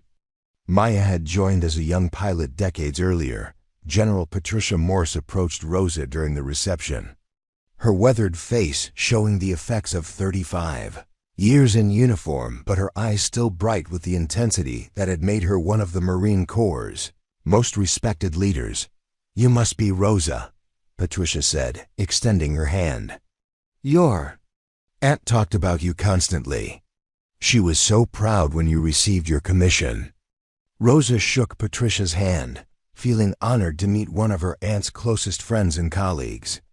General Morse, Aunt Maya always said that you were the bravest person she knew. She told me about that night at the hospital, how scared you were, but how you still did the right thing. Patricia smiled, remembering the terrified young pilot who had called Maya from a hospital locker room so many years ago. Your aunt taught me that courage isn't about not being afraid. It's about doing what's right, even when you are afraid. She saved my life that night, and she spent the rest of her career saving others. They were joined by Admiral Ilana Santos, whose own rise to the highest position in naval leadership had been made possible by the barriers Maya had broken and the culture she had helped create. At 58, Elena commanded the respect of military leaders worldwide, but she had never forgotten the young midshipman who had been inspired by Maya's academy speech decades earlier. Rosa, Elena said, your aunt left all of us with a tremendous responsibility. The culture we've built, the progress we've made, it's not self-sustaining. Each generation has to choose to continue the work of reform and improvement. Rosa nodded, understanding the weight of the legacy she was inheriting. Admiral Santos, General Morse, what advice would you give to someone who wants to continue Aunt Maya's work? Patricia and Elena exchanged glances, both thinking about the challenges that still lay ahead. Despite all the progress that had been made, military culture required constant attention and nurturing. New forms of discrimination and abuse could emerge, and the temptation to slide back into old patterns was always present. Focus on competence first, Patricia advised. Your aunt was effective as a reformer because she was first and foremost an exceptional military officer. Excellence in your primary duties gives you the credibility to address institutional problems. And never forget that individual actions have broader consequences, Elena added. When your aunt defended herself in that hangar, she wasn't thinking about transforming military culture. She was just trying to survive. But individual courage can spark changes that last for generations. As the reception continued, Rosa found herself in conversations with dozens of officers whose careers had been shaped by Maya's advocacy. Some had been direct beneficiaries of her interventions, protected from toxic leaders or supported through difficult situations. Others had simply served in the improved culture that Maya had helped create, never knowing how different their experience might have been without her contributions. Captain Jennifer Walsh, now serving as a judge advocate, General, approached Rosa with a thick folder of documents. Lieutenant Martinez, she said formally, your aunt asked me to give you this when you reached a certain point in your career. She said I would know when the time was right. Rosa opened the folder to find copies of every case file, policy document, and reform initiative that Maya had worked on throughout her career. There were also personal letters from victims who had been helped, thank you notes from young officers who had been protected, and photographs from ceremonies and events spanning 3 decades of advocacy work. At the bottom of the folder was a handwritten letter in Maya's distinctive script. My dearest Rosa, if you are reading this, it means that I am no longer here to continue the work that defined my life after that night in Hangar 7. I hope that by the time you read this letter, you have already begun to understand the responsibilities that come with wearing our uniform and serving our country. The military you are joining is different from the one I entered as a young pilot. It is more just, more inclusive, and more committed to protecting all personnel. But it is not perfect, and it never will be. Each generation must choose to continue the work of reform, to stand up against injustice, and to protect those who cannot protect themselves. You carry in your blood the courage of our grandmother Rosa, who risked everything for a better life. You carry the determination of your grandparents Carlos and Maria, who sacrificed so that their children could have opportunities they never had. And you carry the hopes of all the women who served before you, who broke barriers and blazed trails. so that your path would be easier. But most importantly, you carry the responsibility to ensure that the officers who come after you will serve in an environment of dignity and respect. That responsibility is not burdensome, it is a privilege. It is the chance to serve something larger than yourself and to make a difference that will outlast your own career. Be brave, Mia. Be competent. Be kind. And never let anyone make you small. All my love and pride, Aunt Maya. P.S. Your calcine, when you earn it, should reflect who you choose to become, not who others expect you to be. Choose wisely. Rosa wiped tears from her eyes as she finished reading the letter. Around her, the reception continued with stories and memories shared by the hundreds of people whose lives had been touched by Maya's courage and leadership. But she felt the weight of individual responsibility settling on her shoulders like a flight jacket, heavy with purpose, but comfortable in its familiarity. 30 years later, the annual Maya Rodriguez Memorial Lecture at the Naval Academy had become one of the most prestigious events in military education, drawing senior leaders from around the world to discuss ethics, leadership, and institutional reform. This year's speaker was General Rosa Eagle Martinez, Maya's niece, who had risen through the ranks to become the first Latina Commandant of the Marine Corps. At 55, Rosa commanded the same respect and admiration that her aunt had earned through decades of service and advocacy. Her career had been marked by exceptional performance in combat operations, innovative approaches to military education, and continued commitment to the cultural reforms that Maya had pioneered, standing at the same podium where Maya had spoken. Decades earlier, Rosa looked out at an audience of midshipmen who represented the most diverse class in Naval Academy history. Women comprised 45% of the student body, and the racial and ethnic diversity reflected the changing demographics of American society. Most importantly, these young people had grown up in a military culture that emphasized dignity, respect, and mutual support. Midshipmen, Rosa began, 30 years ago, my aunt stood at this podium and spoke about a different kind of courage than what you might expect to discuss in a military setting. Today, I want to talk about how that courage has evolved and what it means for your generation of leaders. Rosa's presentation chronicled the changes that had occurred in military culture since Maya's time, advances in technology that had created new challenges for leadership, evolving social attitudes that had redefined concepts of service and sacrifice, and emerging threats that required new forms of courage and adaptation. The military my aunt joined was characterized by rigid hierarchies, unquestioned authority, and informal networks that often excluded women minorities, Rosa explained.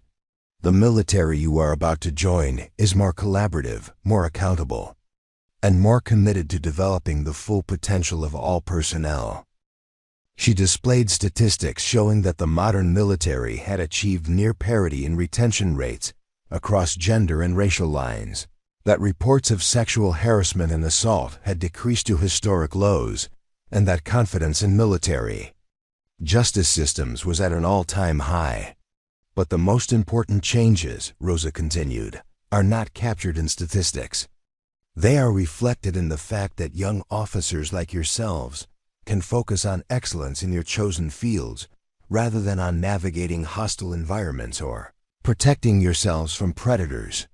A midshipman in the front row raised her hand.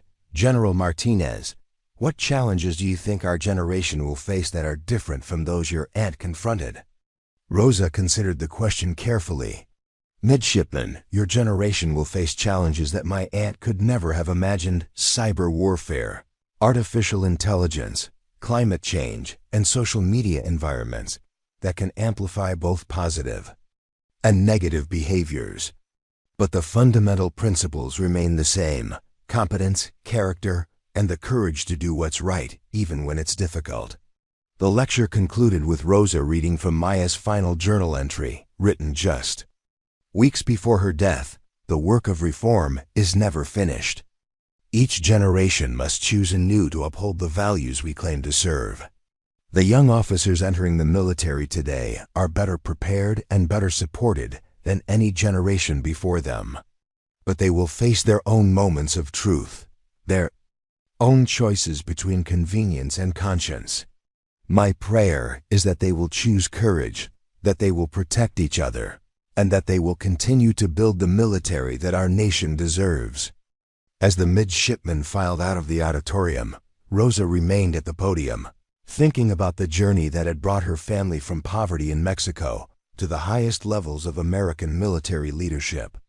Her great-grandmother Rosa had risked everything for the chance at a better life.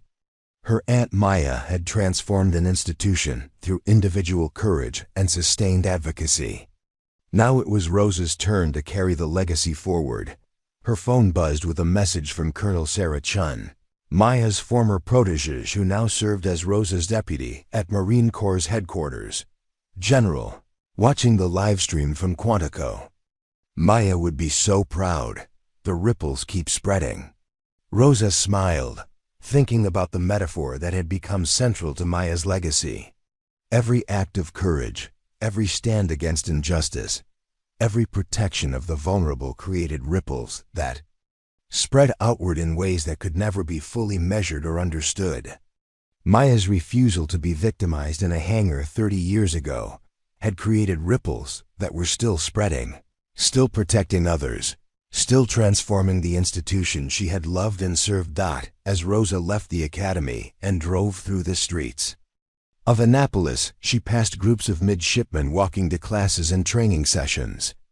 They moved with confidence and purpose, young men and women who would soon take their places as leaders in the world's most powerful military.